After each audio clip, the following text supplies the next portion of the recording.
ಅಹಿಂದ ವರ್ಗ ಕಾಂಗ್ರೆಸ್ ಪರವಾಗಿದೆಯಾ ಬಿಜೆಪಿ ಪರವಾಗಿದೆಯಾ? ಸಿದ್ದರಾಮಯ್ಯನವರು ಕಾಂಗ್ರೆಸ್ಸಿನ ವಿರುದ್ಧವಾಗಿ ಬೆಳೆದವರು. ಸರ್, ನಿಜಕ್ಕೂ ಅಂಬೇಡ್ಕರ್ ಅವರು ಕಾಂಗ್ರೆಸ್ ಪಕ್ಷವನ್ನ ಸುಡುವ ಮನೆ ಅಂತ ಹೇಳಿದ್ರೆ? ಹೌದು. ಬಿಜೆಪಿ ಅಂದ್ರೆ ಏನು ಅಂತ ಗೊತ್ತೇ ಇರಲಿಲ್ಲ. ABCD ಗೊತ್ತಿರಲಿಲ್ಲ. ಜಾತಿ ಗಣಿತಿ ನಡೀತಾ ಇದೆ, ಜನಗಣತಿ ನಡೀತಾ ಇದೆ. ಯಾರು ನನಗೆ ವೋಟ್ ಹಾಕ್ತಾರೋ ಅವ್ರನ್ನ ಮಾತ್ರ ಓಲೈಕೆ ಮಾಡು. ಕಾಂಗ್ರೆಸ್ ಜಾತಿ ಅಂತ ಹೇಳುತ್ತೆ, ಬಿಜೆಪಿ ಧರ್ಮ ಅಂತ ಹೇಳುತ್ತೆ. ಇದು ನನಗೆ ಅರ್ಥವಾಗದೇ ಇರೋದು. ನಮ್ಮಪ್ಪ ಯಾರು ಅಂತ ಗೊತ್ತಿರುವಾಗ ಇವ್ರು ನಮ್ಮಪ್ಪ ಅಂತ ಪ್ರೂವ್ ಮಾಡೋ ಅವಶ್ಯಕತೆ ಇದೆಯಾ?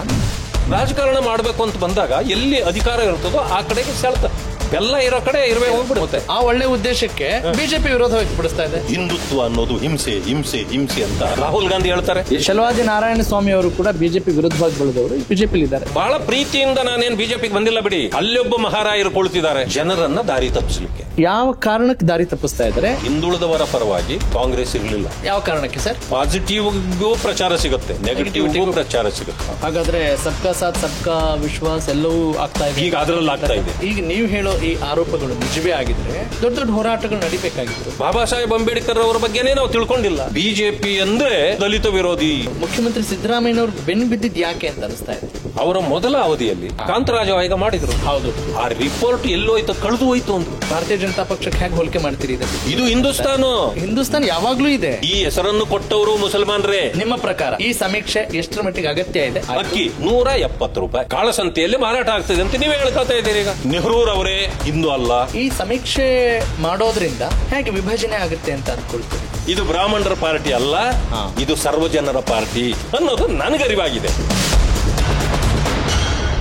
ಕರ್ನಾಟಕ ವಿಧಾನ ಪರಿಷತ್ ಸದಸ್ಯರು, ಭಾರತೀಯ ಜನತಾ ಪಕ್ಷದ ಪ್ರತಿನಿಧಿ, ವಿರೋಧ ಪಕ್ಷದ ನಾಯಕರಾಗಿರುವಂತಹ ಛಲವಾದಿ ನಾರಾಯಣಸ್ವಾಮಿ ಅವರ ಜೊತೆ ನಾವಿವತ್ತು ಮಾತನಾಡ್ತಾ ಇದ್ದೀವಿ. ಕಾರಣ ಇಷ್ಟೇ, ಸದ್ಯದ ರಾಜಕಾರಣದ ದಿಕ್ಕು ದೆಸೆ ಯಾವ ಕಡೆ ಸಾಗ್ತಾ ಇದೆ. ಅದರಲ್ಲೂ ಸಾಮಾಜಿಕ, ಶೈಕ್ಷಣಿಕ, ಆರ್ಥಿಕ ಸಮೀಕ್ಷೆ ಕೂಡ ನಡೀತಾ ಇದೆ.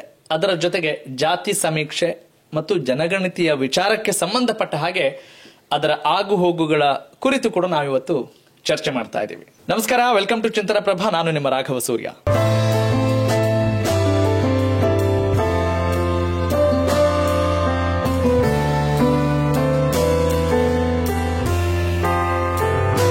Let's welcome Shri Chalavadi Narayanaswamy sir. ನಮಸ್ಕಾರ, ವೆಲ್ಕಮ್ ಟು ದಿ ಶೋ. ನಮಸ್ಕಾರ. ಹೇಗಿದ್ದೀರಿ ಸರ್? ಚೆನ್ನಾಗಿದ್ದೇನೆ. ವಿಧಾನ ಪರಿಷತ್ ಸದಸ್ಯರ ಆದ್ಮೇಲೂ ಕೂಡ ನೀವು ನಿಮ್ಮ ನಾಯಕತ್ವ ಗುಣಗಳನ್ನ ಇನ್ನೂ ಜಾಸ್ತಿ ಮಾಡ್ಕೊಂಡಿದ್ದೀರಾ ಭಾರತೀಯ ಜನತಾ ಪಕ್ಷಕ್ಕೆ ಬಂದ ಮೇಲೆ. ಇದು ನನಗೆ ಅರ್ಥವಾಗದೇ ಇರೋದು. ನನಗೆ ನನ್ನ ನಾಯಕತ್ವ ಇದೆ ಅಂತ ನನಗನ್ಸುದಿಲ್ಲ, ಜನರಿಗೆ ಅನಿಸ್ಬೇಕು. ಅವರು ನನ್ನಲ್ಲಿ ಬದಲಾವಣೆಗಳನ್ನು ಕಂಡ್ರೆ, ಅಥವಾ ನಾನು ಮೊದಲು ಹೇಗಿದ್ದೆ, ನಂತರ ಹೇಗಿದ್ದೆ, ಅಥವಾ ಮುಂದೆ ಹೇಗಿರ್ತೀನಿ, ಅದನ್ನ ಗೇಜ್ ಮಾಡೋರೆಲ್ಲ ಜನರೇ ಹೊರತು ನಾನಲ್ಲ. ಯಾಕಂದ್ರೆ ನಾನು ಸಾಂದರ್ಭಿಕ ಇದಕ್ಕೆ ಹೊಂದಿಕೊಂಡು ಜನರ ಸೇವೆ ಕಾರ್ಯ, ಪಕ್ಷದ ಸೇವೆ ಕಾರ್ಯ ಇಂಥದ್ದನ್ನ ಮಾಡಿ ಹೋಗುವಂತದ್ದೇ ಹೊರತು ಇದರಲ್ಲಿ ವ್ಯತ್ಯಾಸಗಳೇನಾದ್ರೂ ಕಂಡು ಬಂದ್ರೆ ಅದನ್ನ ಜನ ಗುರುತಿಸಿ ನನಗೆ ಹೇಳಿದ್ರೆ ಅದು ಗೊತ್ತಾಗತ್ತೆ, ಇಲ್ಲಾಂದ್ರೆ ನನಗೆ ಹಾಗೆ ಗೊತ್ತಾಗೋದಿಲ್ಲ. ಆದ್ರೂ ನಿಮ್ ಬಗ್ಗೆ ನಿಮ್ಗೆ ಗೊತ್ತಿರುತ್ತೆ, ಪಕ್ಷಕ್ಕೂ ಗೊತ್ತಿರುತ್ತೆ ಅನ್ನೋದು ನನ್ನ ಒಂದು ಭಾವನೆ ಆಗಿತ್ತು. ಹಾಗಾಗಿ ಕೇಳಿದೆ. ಆ ವಿಚಾರವಾಗಿ ಡೀಟೇಲ್ಡ್ ಆಗಿ ಮಾತಾಡೋಣ ಸರ್ ಮುಂದಿನ ಹಂತದಲ್ಲಿ. ಸದ್ಯದ ರಾಜಕಾರಣ ಅಂತ ಬಂದಾಗ ಕಾಂಗ್ರೆಸ್ ನೇತೃತ್ವದ ಸರ್ಕಾರ ತೆಗೆದುಕೊಳ್ತಾ ಇರುವಂತಹ ಹಲವಾರು ನಿರ್ಧಾರಗಳ ಬಗ್ಗೆ ನಾವಿವತ್ತು ಮಾತನಾಡಬೇಕಾಗಿದೆ. ಅದರಲ್ಲಿ ಪ್ರಮುಖವಾಗಿ ಸಾಮಾಜಿಕ, ಆರ್ಥಿಕ, ಶೈಕ್ಷಣಿಕ ಸಮೀಕ್ಷೆ.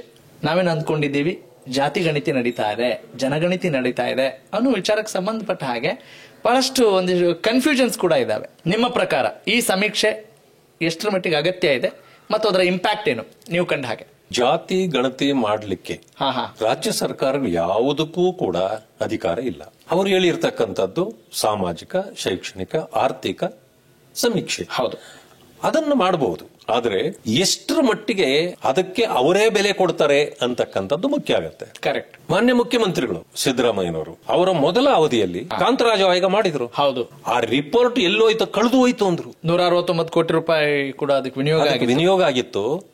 ರಿಪೋರ್ಟೇ ಸಿಗ್ತಾ ಇಲ್ಲ, ಕಳೆದು ಹೋಗಿದೆ. ಯಾರೋ ಕದ್ದಿದ್ದಾರೆ ಅಂತ. ಕದಿಯುವಂತ ಅವಶ್ಯಕತೆ ಯಾರಿಗಿದೆ? ಆಮೇಲೆ ಎಷ್ಟು ಜವಾಬ್ದಾರಿತ ಹೇಳಿಕೆ ಇದು. ಅದು ಮೊನ್ನೆ ಜಯಪ್ರಕಾಶ್ ಹೆಗಡೆ ಅವರು ಬಂದ್ರು, ಅವರನ್ನು ಮುಂದುವರಿಸ್ತಾರೆ, ಅದನ್ನು ಮಾಡ್ತಾರೆ ಅಂದ್ರು. ಅದು ರಿಪೋರ್ಟ್ ಸಬ್ಮಿಟ್ ಆಯ್ತು. ಅದನ್ನು ಒಪ್ಪಲು ಇಲ್ಲ, ಏನ್ ತಿರಸ್ಕಾರ ಮಾಡಲಿಲ್ಲ, ಏನ್ ಮಾಡಿದ್ರು ಅಂತ ಗೊತ್ತೇ ಇಲ್ಲ. ಅದಾದ ತಕ್ಷಣ ಈಗ ಇದೊಂದು ಪ್ರಾರಂಭ ಆಗಿದೆ.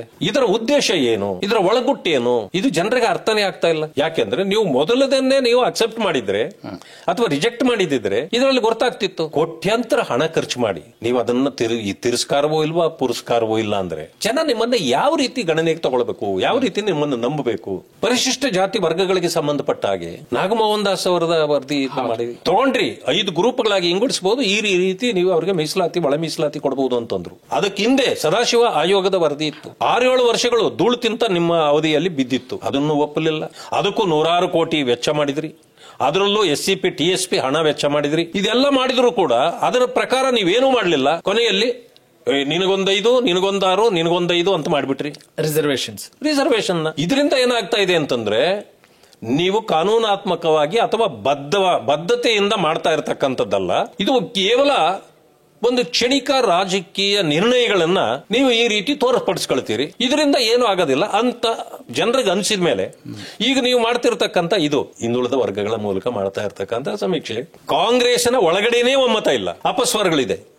ಅಲ್ಲ, ನೀವು DK ಶಿವಕುಮಾರ್ ಅವರ ಇತ್ತೀಚಿನ ಹೇಳಿಕೆ ಸಂಬಂಧಪಟ್ಟಂತೆ ಹೇಳ್ತಾ ಅದು ಹೇಳ್ತೇನೆ ನೋಡಿ. ಕ್ಯಾಬಿನೆಟ್ ಅಲ್ಲಿ ನೀವು ಮಂಡಿಸಿದ್ರಿ, ಎಲ್ಲರೂ ವಿರೋಧ ಮಾಡಿದ್ರು. ಕ್ಯಾಬಿನೆಟ್ ಮುಗಿದ ಮೇಲೆ ಸಪರೇಟ್ ಒಂದು ಮೀಟಿಂಗ್ ಮಾಡಿದ್ರಿ, ಅಲ್ಲಿ ವಿರೋಧ ಆಯ್ತು. ಮತ್ತೊಂದು ಸಮಿತಿ ಮಾಡಿದ್ರಿ, ಸಮಿತಿಯಲ್ಲಿ ವಿರೋಧ ಆಯ್ತು. ಕೊನೆಗೆ ನೀವು ಹೈಕಮಾಂಡ್ ನ ಇದಕ್ಕೆ ದುಂಬಾಲು ಬಿದ್ರಿ. ಇನ್ನು ನನ್ನ ಪ್ರಿಸ್ಟೇಜ್ ಇದಾಗಲೇಬೇಕು ಅಂತ. ಪ್ರಿಸ್ಟೇಜ್ ನಿಮ್ಮದು ಅನ್ನೋದಕ್ಕಿಂತ ಅಲ್ಲೊಬ್ಬ ಮಹಾರಾಯರು ಕುಳಿತಿದ್ದಾರೆ, ಮಾನ್ಯ ರಾಹುಲ್ ಗಾಂಧಿ ಅವರು ನಾವು ಮಾಡಿರ್ತೀವಿ ಅಂತ ಅವ್ರು ಹೇಳ್ತಾರೆ. ಅವ್ರು ಯಾಕೆ ಅಂತ ಅವ್ರಿಗೆ ಗೊತ್ತು. ಯಾವ ಕಾರಣಕ್ಕೆ ಸರ್? ಜನರನ್ನ ದಾರಿ ತಪ್ಪಿಸಲಿಕ್ಕೆ. ಇದರಿಂದ ಏನಾಗಲ್ಲ ಅಂತ ಅವ್ರಿಗೂ ಗೊತ್ತಿದೆ. ಯಾಕೆ ಅಂತಂದ್ರೆ ಒಂದು ನೆಗೆಟಿವ್ ಆಸ್ಪೆಕ್ಟ್ ಬೇಕಾಗಿದೆ ಅವ್ರಿಗೆ. ಪ್ರಚಾರ ಪಾಸಿಟಿವ್ಗೂ ಪ್ರಚಾರ ಸಿಗುತ್ತೆ, ನೆಗೆಟಿವ್ಗೂ ಪ್ರಚಾರ ಸಿಗುತ್ತೆ. ಯಾವುದೇ ಆಗ್ಲಿ ರಾಜಕೀಯದಲ್ಲಿ ಪ್ರಚಾರ ಲಾಭ ಅನ್ನೋದು ಅವರು ತಿಳ್ಕೊಂಡಿದ್ದಾರೆ. ಜನರನ್ನ ದಾರಿ ತಪ್ಪಿಸ್ಲಿಕ್ಕೆ ಈ ಸಮೀಕ್ಷೆ ಹಿಂದೆ ಬಿದ್ದಿದ್ದಾರೆ. ಹೌದು. ಯಾವ ಕಾರಣಕ್ಕೆ ದಾರಿ ತಪ್ಪಿಸ್ತಾ ಇದ್ದಾರೆ? ದಾರಿ ತಪ್ಪಿಸುವುದರ ಮೂಲಕ ಅವರಿಗಾಗೋ ಲಾಭ ಏನು? ಯಾವತ್ತೂ ಕೂಡ ಹಿಂದುಳಿದವರ ಪರವಾಗಿ ಕಾಂಗ್ರೆಸ್ ಇರಲಿಲ್ಲ. ಅವರು ಕೇವಲ ಇದ್ದಿದ್ದು ವೋಟ್ ಬ್ಯಾಂಕ್ನ ಹಿಂದೆ ಮಾತ್ರ, ಸಮುದಾಯಗಳ ಹಿಂದೆ ಇರಲಿಲ್ಲ. ಇವತ್ತಿಗೂ ಅವರಿರೋದು ವೋಟ್ ಬ್ಯಾಂಕ್ನ ಹಿಂದೆನೆ. ರಾಜಕೀಯ ಪಕ್ಷಗಳು, ಎಲ್ಲಾ ಪಕ್ಷಗಳು ಹಾಗೆ ಅಲ್ಲ, ಬದ್ಧತೆನೂ ಇರಬೇಕು. ನೀವು ಹೇಗೆ ಭಾರತೀಯ ಜನತಾ ಪಕ್ಷಕ್ಕೆ ಹೇಗೆ ಹೋಲಿಕೆ ಮಾಡ್ತೀರಿ ಇದನ್ನ ಹೇಗೆ ಹೋಲಿಕೆ ಮಾಡ್ತೀವಿ ಅಂದ್ರೆ, ಮಾನ್ಯ ಪ್ರಧಾನಮಂತ್ರಿಗಳು ಹೇಳಿದ ಸಬ್ಕಾ ಸಾಥ್, ಸಬ್ಕಾ ವಿಕಾಸ್, ಸಬ್ಕಾ ವಿಶ್ವಾಸ್, ಸಬ್ಕಾ ಪ್ರಯಾಸ್. ಅಂದ್ರೆ ಎಲ್ಲರನ್ನೂ ಒಟ್ಟುಗೂಡುವಿಕೆಯಿಂದ ನಾವು ತೆಗೆದುಕೊಂಡು ಹೋಗ್ಬೇಕಂತ. ಇಲ್ಲಿ ಯಾರು ನನಗೆ ವೋಟ್ ಹಾಕ್ತಾರೋ ಅವ್ರನ್ನ ಮಾತ್ರ ಓಲೈಕೆ ಮಾಡು, ಆ ಭಾವನೆ ಇಲ್ಲಿರೋದು. ಬಾಬಾ ಸಾಹೇಬ್ ಅಂಬೇಡ್ಕರ್ನ ಕಾಂಗ್ರೆಸ್ ಯಾವತ್ತೂ ಒಪ್ಪಿರಲಿಲ್ಲ, ಅಪ್ಪಿರಲಿಲ್ಲ. ತಕ್ಷಣ ಏನಾಯ್ತು, ಅವರಿಗೆ ಅರಿವಾಯ್ತು ಎಲ್ಲಾ ದಲಿತರು ಅವ್ರ ಹಿಂದಿದ್ದಾರೆ, ಅವರ ಹಿಂದೆ ಒಳ್ಳೆ ದೊಡ್ಡ ವೋಟ್ ಬ್ಯಾಂಕ್ ಇದೆ, ಅವರೆಲ್ಲರೂ ಬಡವರು. ಅಂಬೇಡ್ಕರ್ ಅಂತಕ್ಕಂಥದ್ದು ಅವರಿಗೆ ಒಂದು ರೀತಿಯ ಅಸ್ಮಿತೆ. ಇದನ್ನ ನಾವು ತೋರ್ಪಡಿಗೆ ಅವ್ರ ಮುಂದೆ ಇಟ್ಕೊಂಡು ಮಾಡಿದ್ರೆ ಈ ಜನ ಎಲ್ಲ ನನ್ನ ಜೊತೆ ಬಿದ್ದು ಬಿಡ್ತಾರೆ ಅನ್ನೋದು ಒಂದು ಭಾವನೆ ಬಂದ್ಬಿಡ್ತು ನೋಡಿ. ಆವತ್ತಿಂದ ಅವರು ಫೋಟೋ ಹಾಕಕ್ಕೆ ಶುರು ಮಾಡಿದ್ದವರು. ಈಗಲೂ ಅಹಿಂದ ವರ್ಗ ಕಾಂಗ್ರೆಸ್ ಪರವಾಗಿದೆಯಾ, ಬಿಜೆಪಿ ಪರವಾಗಿದೆಯಾ ಸರ್? ಈ ಅಹಿಂದ ವರ್ಗ ಕನ್ಫ್ಯೂಷನ್ ಅಲ್ಲಿದೆ. ಅಹಿಂದಕ್ಕೆ ಸಂಬಂಧಪಟ್ಟಿರತಕ್ಕಂತ ಕೆಲವರು ನಾಯಕರನ್ನ ಎತ್ತಿ ಮುಂದೆ ತೋರಿಸ್ಬಿಟ್ಟು ಇವತ್ತಿನವರೆಗೂ ವ್ಯಾಪಾರ ಮಾಡ್ತಾ ಇದೆ ಕಾಂಗ್ರೆಸ್. ಸಿದ್ದರಾಮಯ್ಯನವರು ಕಾಂಗ್ರೆಸ್ ಜನತಾ ಪರಿವಾರದಿಂದ ಬಂದವರು, ಕಾಂಗ್ರೆಸ್ಸಿನ ವಿರುದ್ಧವಾಗಿ ಬೆಳೆದವರು. ನಾರಾಯಣ ಸ್ವಾಮಿ ಅವರು ಕೂಡ ಬಿಜೆಪಿ ವಿರುದ್ಧವಾಗಿ ಬೆಳೆದವರು ಬಿಜೆಪಿ ಇದ್ದಾರೆ. ಕಾರಣ ಇದೆ. ನಮಗೆ ಬಿಜೆಪಿ ಅಂದ್ರೆ ಏನು ಅಂತ ಗೊತ್ತೇ ಇರಲಿಲ್ಲ, ABCD ಗೊತ್ತಿರಲಿಲ್ಲ. ಆ ಕಡೆ ಕಾಂಗ್ರೆಸ್ ಅನ್ನೋದು ಅವಾಗ ಹೆಮ್ಮರವಾಗಿ ಬೆಳೆದಿತ್ತು. ರಾಜಕಾರಣ ಮಾಡಬೇಕು ಅಂತ ಬಂದಾಗ ಎಲ್ಲಿ ಅಧಿಕಾರ ಇರ್ತದೋ ಆ ಕಡೆಗೆ ಸೆಳೆತ, ಬೆಲ್ಲ ಇರೋ ಕಡೆ ಇರುವೆ ಹೋಗ್ಬಿಡುತ್ತೆ. ಹೌದು. ಹಾಗೆ ನಮ್ಮದು ಸೆಳೆತ ಇತ್ತು ಅಲ್ಲಿ.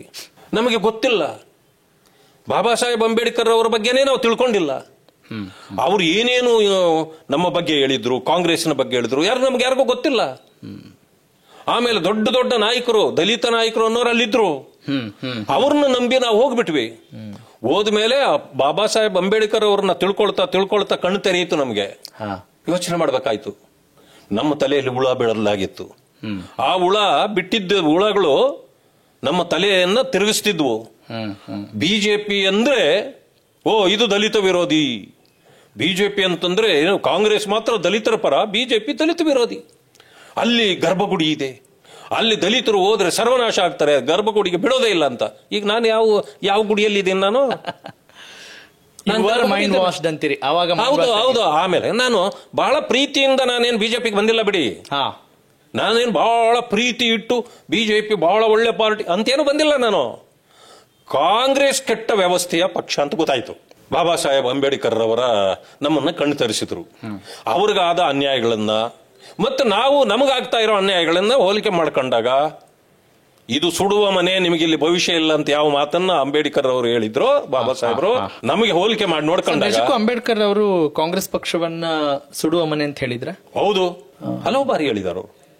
ಇಲ್ಲಿ ನಿಮಗೆ ಭವಿಷ್ಯ ಇಲ್ಲ ದಲಿತರಿಗೆ ಅಂತ ಹೇಳಿದ್ದಾರೆ. ಎಲ್ಲ ಯಾವ್ರಿಗೂ ಗೊತ್ತಿದೆ, ಅದು ಎಲ್ರಿಗೂ ಗೊತ್ತಿದೆ. ಆಮೇಲೆ ಕಾಂಗ್ರೆಸ್ ಏನು ದಲಿತರಿಗೆ ಮಾಡಿದೆ ಅದನ್ನು ಹೇಳಿದ್ದಾರೆ. ಅವ್ರು ಬರೀ ವೋಟ್ ಬ್ಯಾಂಕ್ ನಿಮ್ಮನ್ನು ಮಾಡ್ಕೊಳ್ತಾರಷ್ಟೇ, ನಿಮಗೆ ಇಲ್ಲಿ ಭವಿಷ್ಯನೇ ಇಲ್ಲ ಅಂತ ಹೇಳಿದ್ದಾರೆ, ಬಳಸ್ಕೋತಿದ್ದಾರೆ ಅಂತ, ದುರ್ಬಳಕೆ ಮಾಡ್ಕೋತಿದ್ದಾರೆ ಅಂತ ನೀವು ಹೇಳ್ತೀರಿ. ಇದೆಲ್ಲ ಆದ್ಮೇಲೆ ನಾನೇನ್ ಮಾಡಿದೆ, ಇಲ್ಲಿಂದ ನಾನು ಕಾಲ್ ತೆಗಿಬೇಕು, ಇಲ್ಲಿ ನಮಗೆ ಭವಿಷ್ಯ ಇಲ್ಲ, ಈಗ ಎಲ್ಲೋಗ್ಬೇಕು, ನಾನು ಒಂದು ರಾಷ್ಟ್ರೀಯ ಪಕ್ಷಕ್ಕೆ ಹೋಗ್ಬೇಕು ತೀರ್ಮಾನ ಮಾಡಿದೆ.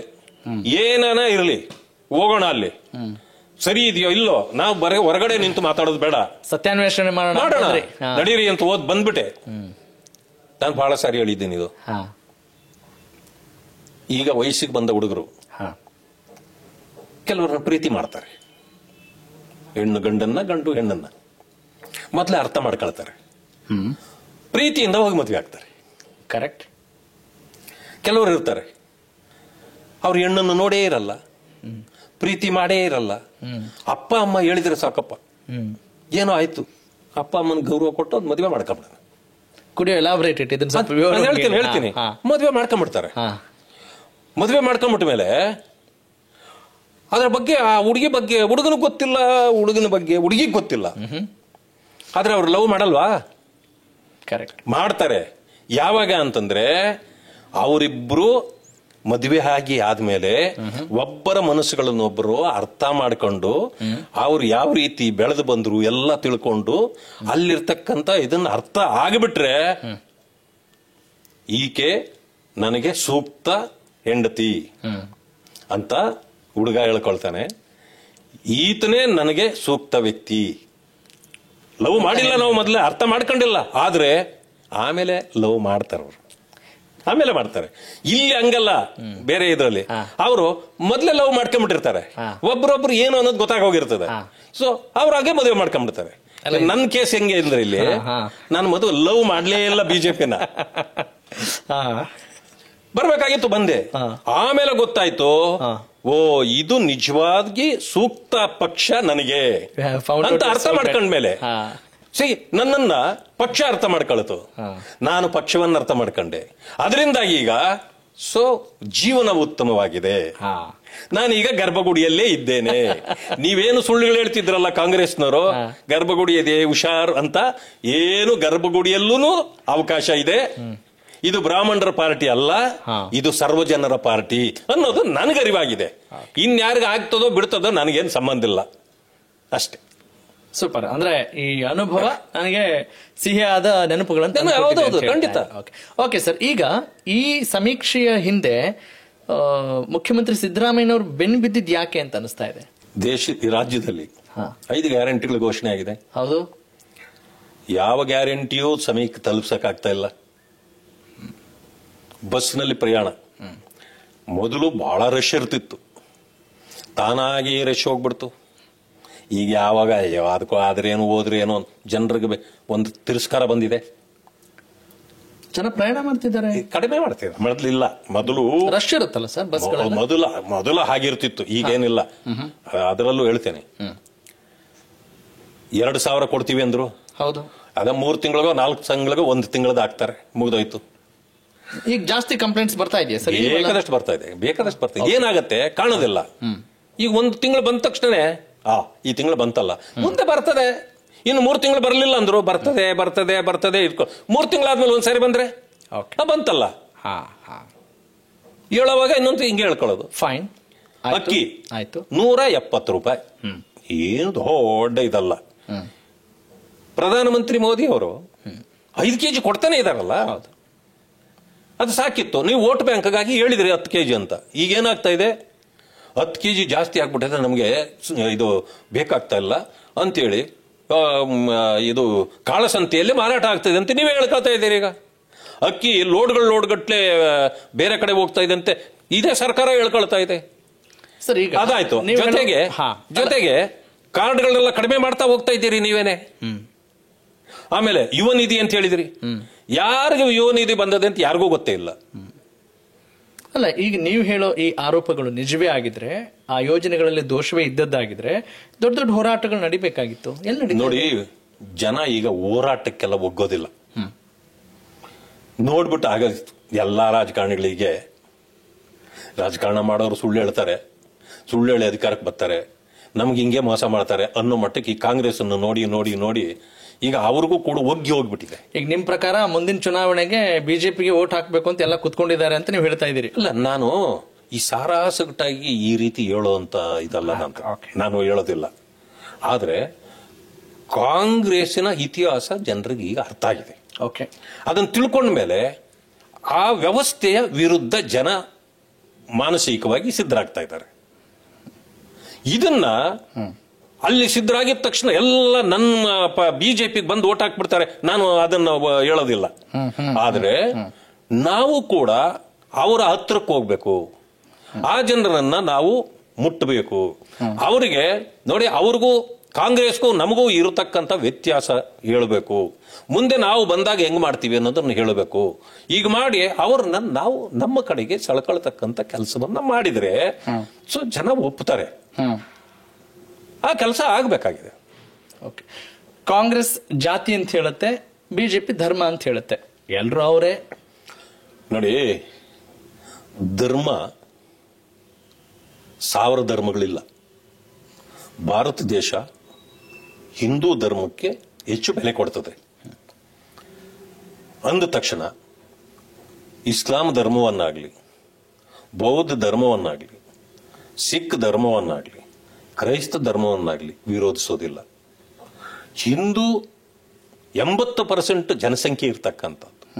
ಈ ದೇಶ ನನ್ನದು ಅನ್ಕೊಳ್ಳೋದ್ರಲ್ಲಿ ಏನು ತಪ್ಪಿಲ್ಲ. ಅದೇ ತರ ಮುಸಲ್ಮಾನ್ ಬಂಧುಗಳು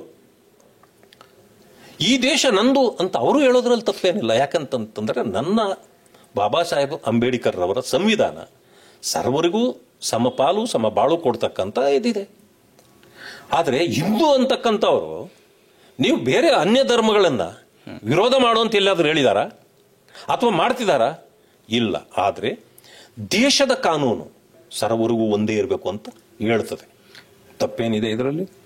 ಆಮೇಲೆ ಯಾರೇ ಯಾವುದೇ ಧರ್ಮದವರಾಗಿರಲಿ, ತಪ್ಪು ಮಾಡಿದರೆ ತಪ್ಪೇ, ಅನ್ಯಾಯ ಮಾಡಿದರೆ ಅನ್ಯಾಯವೇ, ಮೋಸ ಮಾಡಿದರೆ ಮೋಸವೇ, ಭಯೋತ್ಪಾದನೆ ಮಾಡಿದರೆ ಭಯೋತ್ಪಾದಕರೇ. ಇದನ್ನ ಎಲ್ಲರೂ ಒಪ್ಪಬೇಕು, ಎಲ್ಲರೂ ಹೇಳಬೇಕು. ನಮ್ಮಲ್ಲಿರಲಿ, ಇನ್ನೊಬ್ಬರಲ್ಲಿರಲಿ. ಇದನ್ನ ಭಾರತೀಯ ಜನತಾ ಪಕ್ಷ ಮೊದಲಿಂದ ಹೇಳ್ತದೆ. ಅವ್ರಿಗೆ ಭಾರತೀಯ ಜನತಾ ಪಕ್ಷ ಹೇಳ್ತಕ್ಕಂಥದ್ದು ಈ ದೇಶ ಮೊದಲು ಅಂತದೆ. ಹೌದಲ್ವಾ? ದೇಶ ಇಲ್ಲದೆ, ಸಂವಿಧಾನದಲ್ಲಿ ಇಲ್ಲದೆ ಇರೋದನ್ನ ಹೇಳ್ತಾ ಇಲ್ಲ ಅಂತ ನೀವು ಹೇಳ್ತಾ ಇದ್ದೀರಿ. ಹೌದು, ಯಾವ್ದಿದೆ? ಕರೆಕ್ಟ್. ಏನನ್ನು ಹೇಳ್ತಾ ಇಲ್ಲ. ಅದು ಭಾರತೀಯರು ಅಂತ ಹೇಳಿದ್ರೆ ಅಥವಾ ಭಾರತ ಅಂತ ಹೇಳಿದ್ರೆ ವೈವಿಧ್ಯತೆಯಲ್ಲಿ ಏಕತೆ, ಜಾತ್ಯತೀತ ಅಂತ ಹೇಳ್ತೀವಿ. ಸೆಕ್ಯುಲರಿಸಂ ನ ಫಾಲೋ ಮಾಡ್ಕೊಂಡು ಬರ್ತಾ ಇರುವಂತದ್ದು ಸಂವಿಧಾನ ಅಂತ ನಾವು ನೀವೆಲ್ಲ ಒಪ್ಕೊಂಡಿದ್ದೀವಿ. ಹೌದು. ಇಂಥದ್ರಲ್ಲಿ ಮತ್ತೆ ಈ ಹಿಂದೂ ರಾಷ್ಟ್ರ ಅಂತ ತೆಗೆದುಕೊಂಡು ಬರುವಂತದ್ದು ಅವಶ್ಯಕತೆ ಇದೆಯಾ? ಇಲ್ಲ. ಹಿಂದೂ ರಾಷ್ಟ್ರ ಅನ್ನೋದೇನು, ಈಗ ಸಂವಿಧಾನದಲ್ಲಿ ಸರ್ವರಿಗೂ ಅವಕಾಶಗಳಿದೆ. ಹಿಂದೂ ಅಂತಕ್ಕಂಥವ್ರು ಹೆಚ್ಚು ಸಂಖ್ಯೆಯಲ್ಲಿರುವಾಗ ದೇ ವಿಲ್ ಎಂಜಾಯ್ ದಟ್. ಇದು ಏನೋ ಅವರು ಸಂತೋಷ ಪಡ್ತಾರೆ. ನನ್ನ ದೇಶ, ನನ್ನ ಒಂದು. ಎರಡನೇದು ಹೇಳ್ತೇನೆ, ಹಿಂದೂಸ್ತಾನ್ ಎಲ್ಲಿಂದ ಬಂತು? ನಾವು ಮಾಡಿದ್ವಾ? ಬಿಜೆಪಿ ಅವರು ಮಾಡಿದ್ರ? ಪಾಕಿಸ್ತಾನ ಎಲ್ಲಿಂದ ಬಂತು? ಬಿಜೆಪಿ ಅವರು ಮಾಡಿದ್ರ? ಪಾಕಿಸ್ತಾನ ಮಾಡುವಾಗಲೇ ಈ ದೇಶ ಹಿಂದೂಸ್ತಾನ್ ಇದು ಅಲ್ಲ, ನಾನು ಅದನ್ನೇ ಕೇಳ್ತಾ ಇರೋದು. ಇದು ಹಿಂದೂಸ್ತಾನು ಅಲ್ಲ, ಹಿಂದೂಸ್ತಾನ್ ಯಾವಾಗ್ಲೂ ಇದೆ. ಅದಕ್ಕೆ ಮತ್ತೆ ನಾನು ಹೇಳೋದು, ಅದನ್ನ ನಾವು ಈಗ ಈ ಹೆಸರನ್ನು ಕೊಟ್ಟವರು ಮುಸಲ್ಮಾನ್ರೇ. ನಮ್ಮಪ್ಪ ಯಾರು ಅಂತ ಗೊತ್ತಿರುವಾಗ ಇವ್ರು ನಮ್ಮಪ್ಪ ಅಂತ ಪ್ರೂವ್ ಮಾಡೋ ಅವಶ್ಯಕತೆ ಇದೆಯಾ? ಅಲ್ಲಲ್ಲ, ಯಾರಾದ್ರೂ ಕೇಳಿದ್ರೆ ಮಾಡ್ಬೇಕಾಗ್ತದಲ್ಲ. ಅಲ್ಲ, ಅಂತ ಪರಿಸ್ಥಿತಿ ಅಲ್ಲಲ್ಲ, ಯಾರಾದ್ರೂ ಕೇಳಿದ್ರೆ ಮಾಡ್ಬೇಕಾಗ್ತದೆ, ಇಲ್ಲಾಂದ್ರೆ ಮಾಡೋ ಅವಶ್ಯಕತೆನೇ ಇಲ್ಲ. ಅಲ್ಲ, ಅಂತ ಪರಿಸ್ಥಿತಿ ಬಂದಿದೆ ಅನ್ಸುತ್ತೆ. ಅಲ್ಲ, ಹೀಗಾಗಿ ನಡೀತಾ ಇರೋದೇ ಅದು. ಪದೇ ಪದೇ ಪದೇ ಇವರು ಮಾಡೋದನ್ನ ಅದನ್ನ ಹೇಳ್ಬೇಕಾಗಿದೆ. ಆಮೇಲೆ ಅಲ್ಲ, ಒಂದು ಉದಾಹರಣೆ ಏನ್ ಮಾಡ್ತಿದ್ದಾರೆ ಅಂತ. ಈಗ ನಿಮ್ ಪ್ರಕಾರ ಕಾಂಗ್ರೆಸ್ ಪಕ್ಷ ಏನ್ ಮಾಡ್ತಾ ಇದೆ? ಹಿಂದುತ್ವವನ್ನ ದ್ವೇಷ ಮಾಡ್ತಾ ಇದೆಯಂತನಾ, ಅಥವಾ ಹಿಂದೂಗಳನ್ನು ವಿಭಜನೆ ಮಾಡ್ತಾ ಇದೆ ಅನ್ನೋ ಆರೋಪ ಏನಾದ್ರೂ ಇದೆಯಾ? ಮಾಡ್ತಾರೆ. ಹೇಗೆ, ಯಾವ ರೀತಿ? ಪಾರ್ಲಿಮೆಂಟ್ ಅಲ್ಲಿ ನಿಂತು ಹಿಂದುತ್ವ ಅನ್ನೋದು ಹಿಂಸೆ ಹಿಂಸೆ ಹಿಂಸೆ ಅಂತ ರಾಹುಲ್ ಗಾಂಧಿ ಹೇಳ್ತಾರೆ. ಹಿಂದುತ್ವ ಅಂದ್ರೇನೆ ಅದು ಹಿಂಸೆ ಅಂತ ಯಾರು ಹೇಳಿದ್ದು? ರಾಹುಲ್ ಗಾಂಧಿ ಹೇಳಿದ್ದು. ಅಂದ್ಮೇಲೆ ಅವ್ರ ಮೇಲೆ ಡೌಟ್ ಬರ್ತದಿಲ್ಲ, ಇವ್ರು ಹಿಂದೂ ಅಲ್ಲ ಅನ್ನೋದು. ಇಲ್ಲಿ ಕರ್ನಾಟಕದಲ್ಲಿ ಹಿಂದೂ ಅಂತ ನಾನು ಯಾರ ಹತ್ರಿಂದ ಹೇಳಿಸ್ಕೊಳ್ಬೇಕಾಗಲ್ಲ, ನಾನು ಹಿಂದೂನೇ ಅಂತ ಸಿದ್ದರಾಮಯ್ಯನವರು ಹೇಳ್ತಾರೆ. ಅವಾಗ ನಾವು ಬಹಳ ಗೌರವಿಸ್ತೀವಿ ಅವ್ರನ್ನ. ಆಮೇಲೆ ಒಂದ್ ಕಡೆ ಹೇಳ್ಬಿಡ್ತಾರೆ ಅವರು, ಯಾವ ಹಿಂದುತ್ವ ರೀ, ನಮ್ಮ ದೇಶ ಜಾತ್ಯತೀತ. ಅಂದ್ರೆ ಜಾತ್ಯತೀತ ಅಂದ್ಮೇಲೆ ಜಾತಿನೇ ಇರಬಾರ್ದಾಗಿತ್ತು, ನೀವ್ ಹಾಕಿದ್ದೀರಿ. ಇದು ಬಹಳ ಜನ ಹೇಳ್ತಾರೆ.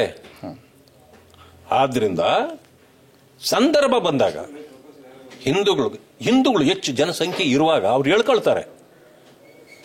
ಪಾಕಿಸ್ತಾನ ಆದಾಗ ಅನೇಕ ಮುಸಲ್ಮಾನರು ಇಲ್ಲಿಂದ ಅಲ್ಲಿಗೆ ಹೋದ್ರು. ಯಾಕೆ? ನಮಗೆ ಧಾರ್ಮಿಕವಾದ ಒಂದು ದೇಶ ಬೇಕಾಗಿತ್ತು, ಇಸ್ಲಾಂ ಕಂಟ್ರಿ ಬೇಕಾಗಿತ್ತು, ಹೋದ್ರು.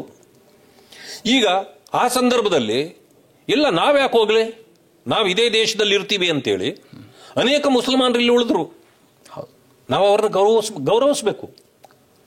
ಆದ್ರೆ ಕಾಲಕ್ರಮೇಣ ಅವರು ಪಾಕಿಸ್ತಾನ್ ಜಿಂದಾಬಾದ್ ಹೇಳಬಾರದು. ಹೌದು. ಯಾಕೆಂದ್ರೆ ನೀವು ಇಷ್ಟಪಟ್ಟು ಉಳ್ಕೊಂಡಿದ್ದೀರಿ. ಈ ಹಿಂದೂಸ್ತಾನ್ ನಿಮಗೆ ಆ ರೀತಿ ಹೇಳೋಕೆ ಕಾಂಗ್ರೆಸ್ ಕಾರಣವಾ? ನಿಮ್ ಕಾರಣ ಆಗಿದೆ, ಪ್ರೋತ್ಸಾಹ ಆಗಿದೆ. ಇದೇ ವಿಧಾನಸೌಧದಲ್ಲಿ ನಾಸೀರ್ ಹುಸೇನ್ ಅವರು, ಸೈಯದ್ ನಾಸೀರ್ ಹುಸೇನ್ ಅವರು ರಾಜ್ಯಸಭಾ ಸದಸ್ಯರು, ರಾಜ್ಯಸಭಾ ಚುನಾವಣೆಯಲ್ಲಿ ಗೆಲ್ತಾರೆ. ಇಲ್ಲಿ ಅವ್ರ ಜೊತೆಯಲ್ಲಿರೋರೆಲ್ಲನೂ ವಿಜೃಂಭಣೆ ಮಾಡುವಾಗ ಪಾಕಿಸ್ತಾನ ಜಿಂದಾಬಾದ್ ಅಂತಾರೆ. ನಿಮಗೆ ಪಾಕಿಸ್ತಾನದ ಪ್ರೇಮ ಯಾಕೆ ಬಂತು?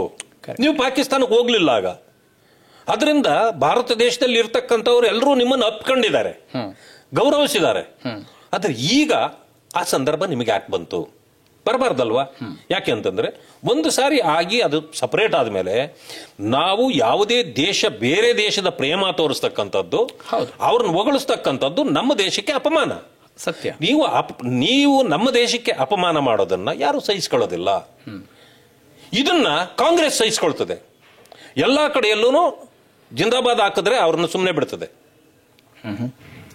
ಆದ್ರಿಂದಾಗಿ ಅದು ಪ್ರೋತ್ಸಾಹ ಆಗುತ್ತೆ. ಅದಾಗಬಾರದು. ಅದನ್ನು ಮಾಡೋದ್ರಿಂದ, ಹಿಂದುತ್ವವನ್ನ ಬೈಯೋದ್ರಿಂದ. ಈಗ ನಾನು ಟೋಟಲ್ ಡೀಟೇಲ್ಗೆ ಹೋಗಲ್ಲ. ಈಗ ಅನೇಕ ಇದು ವಿಡಿಯೋಗಳು ಹರಿದಾಡ್ತಿವೆ. ನೆಹರೂರವರೇ ಹಿಂದೂ ಅಲ್ಲ ಅಂತ ಹೇಳ್ಕಂತಾರೆ. ಆದ್ರೆ ಹಿಂದಕ್ಕೆ ಹೋಗಿ ಅವ್ರ ತಂದೆಯವರು ಅಲ್ಲ, ಅವರೆಲ್ಲನೂ ಇದರಿಂದ ಬಂದವರು, ಜಮ್ಮು ಕಾಶ್ಮೀರದಿಂದ. ಅಲ್ಲಿ ನೆಹರ್ ಅನ್ನೋ ನಾಲೆ ಇತ್ತು, ಅಲ್ಲಿ ಬಂದಿದ್ದರಿಂದ ಅವ್ರು ನೆಹರು ಅಂತಾದ್ರು, ಹೆಸರುಗಳನ್ನ ಬದಲಾಯಿಸ್ಕೊಂಡ್ರು. ಹಿಂಗ್ ಬೇಕಾದಷ್ಟು ಈ ರೀತಿ ಹರಿದಾಡ್ತವೆ. ಆದ್ರೆ ರಾಜಕೀಯ ಮಾಡೋ ನಾವ್ಯಾರು ಅವ್ರು ಇದೇ ಜಾತಿ ಇದೇ ಧರ್ಮ ಅಂತ ನಾವ್ ಹೇಳಲ್ಲ. ಜನ ಮಾತಾಡ್ತಾರಲ್ಲ. ಆದ್ರೆ ನೀವೇನ್ ಮಾಡ್ತಾ ಇದ್ದೀರಿ? ಅದಕ್ಕೆ ಪುಷ್ಟಿ ಕೊಡೋ ರೀತಿಯಲ್ಲಿ ನಡ್ಕೊಳ್ತೀರಿ. ಚುನಾವಣೆ ಬಂದಾಗ ಮಾತ್ರ ಖಂಡಿಸ್ತಾ ಇದ್ದೀರಿ ಅಂತ ಅಲ್ಲ. ಹೌದು, ಅದಕ್ಕೆ ಪುಷ್ಟಿ ಕೊಡೋ ರೀತಿ ನೀವೇ ನಡ್ಕೊಂಡ್ ಬಿಟ್ರೆ ಜನ ನಿಮ್ಮನ್ನ ಅನುಮಾನ ಪಡೋದು ಸರಿ ಅಂತ ಆಯ್ತಲ್ಲ. ಹಿಂದುತ್ವವನ್ನ ನೀವು ಹಿಂಸೆ ಹಿಂಸೆ ಅಂತ ಹೇಳೋರು, ಮತ್ತೆ ಹಿಂದೂವಾದಿಗಳು ನೀವೇ ಹೇಗಾಗ್ತೀರಿ? ಓಕೆ, ಈಗ ಈ ಸಮೀಕ್ಷೆ ಮಾಡೋದ್ರಿಂದ ಹೇಗೆ ವಿಭಜನೆ ಆಗುತ್ತೆ ಅಂತ ಅಂದ್ಕೊಳ್ತೀರಿ? ನೋಡಿ, ಸಾಮಾಜಿಕ ನ್ಯಾಯ ಕೊಡಬೇಕು, ಎಲ್ಲ ಪಕ್ಷಗಳ ಸಮಸಮಾಜ ಸೃಷ್ಟಿ ಆಗ್ಬೇಕು, ಎಲ್ಲ ಪಕ್ಷಗಳ ಕೆಲಸ ಅದು ಮಾಡಲೇಬೇಕು. ಆದ್ರೆ ಅದರ ಹೆಸರಿನಲ್ಲಿ ವೋಟ್ ಬ್ಯಾಂಕ್ ದಾರಿ ತಪ್ಪಿಸೋದು ಇದಾಗಬಾರದು. ಇದು ಹೆಂಗಾಗ್ತಾ ಇದೆ? ಹೆಂಗೆ ಸರ್? ಹೆಂಗೆ ಇದು ವೋಟ್ ಬ್ಯಾಂಕ್ ಹೆಂಗಾಗತ್ತೆ ಈ ಸಮೀಕ್ಷೆಯಿಂದ? ಹೆಂಗಾಗತ್ತೆ ಅಂತ ಹೇಳ್ತೀನಿ. ನಮ್ಮ ಕೇಂದ್ರ ಸರ್ಕಾರ ಈ ದೇಶದಲ್ಲಿ ಸೆನ್ಸಸ್ ಪ್ರಾರಂಭ ಆಗಿದ್ದು 1871ರಲ್ಲಿ. ಅಲ್ಲಿಂದ 1931ರವರೆಗೆ ಜಾತಿ ಆಧಾರದ ಮೇಲೇನೆ ಗಣತಿ ಮಾಡ್ತಾ ಬಂದಿದ್ದಾರೆ.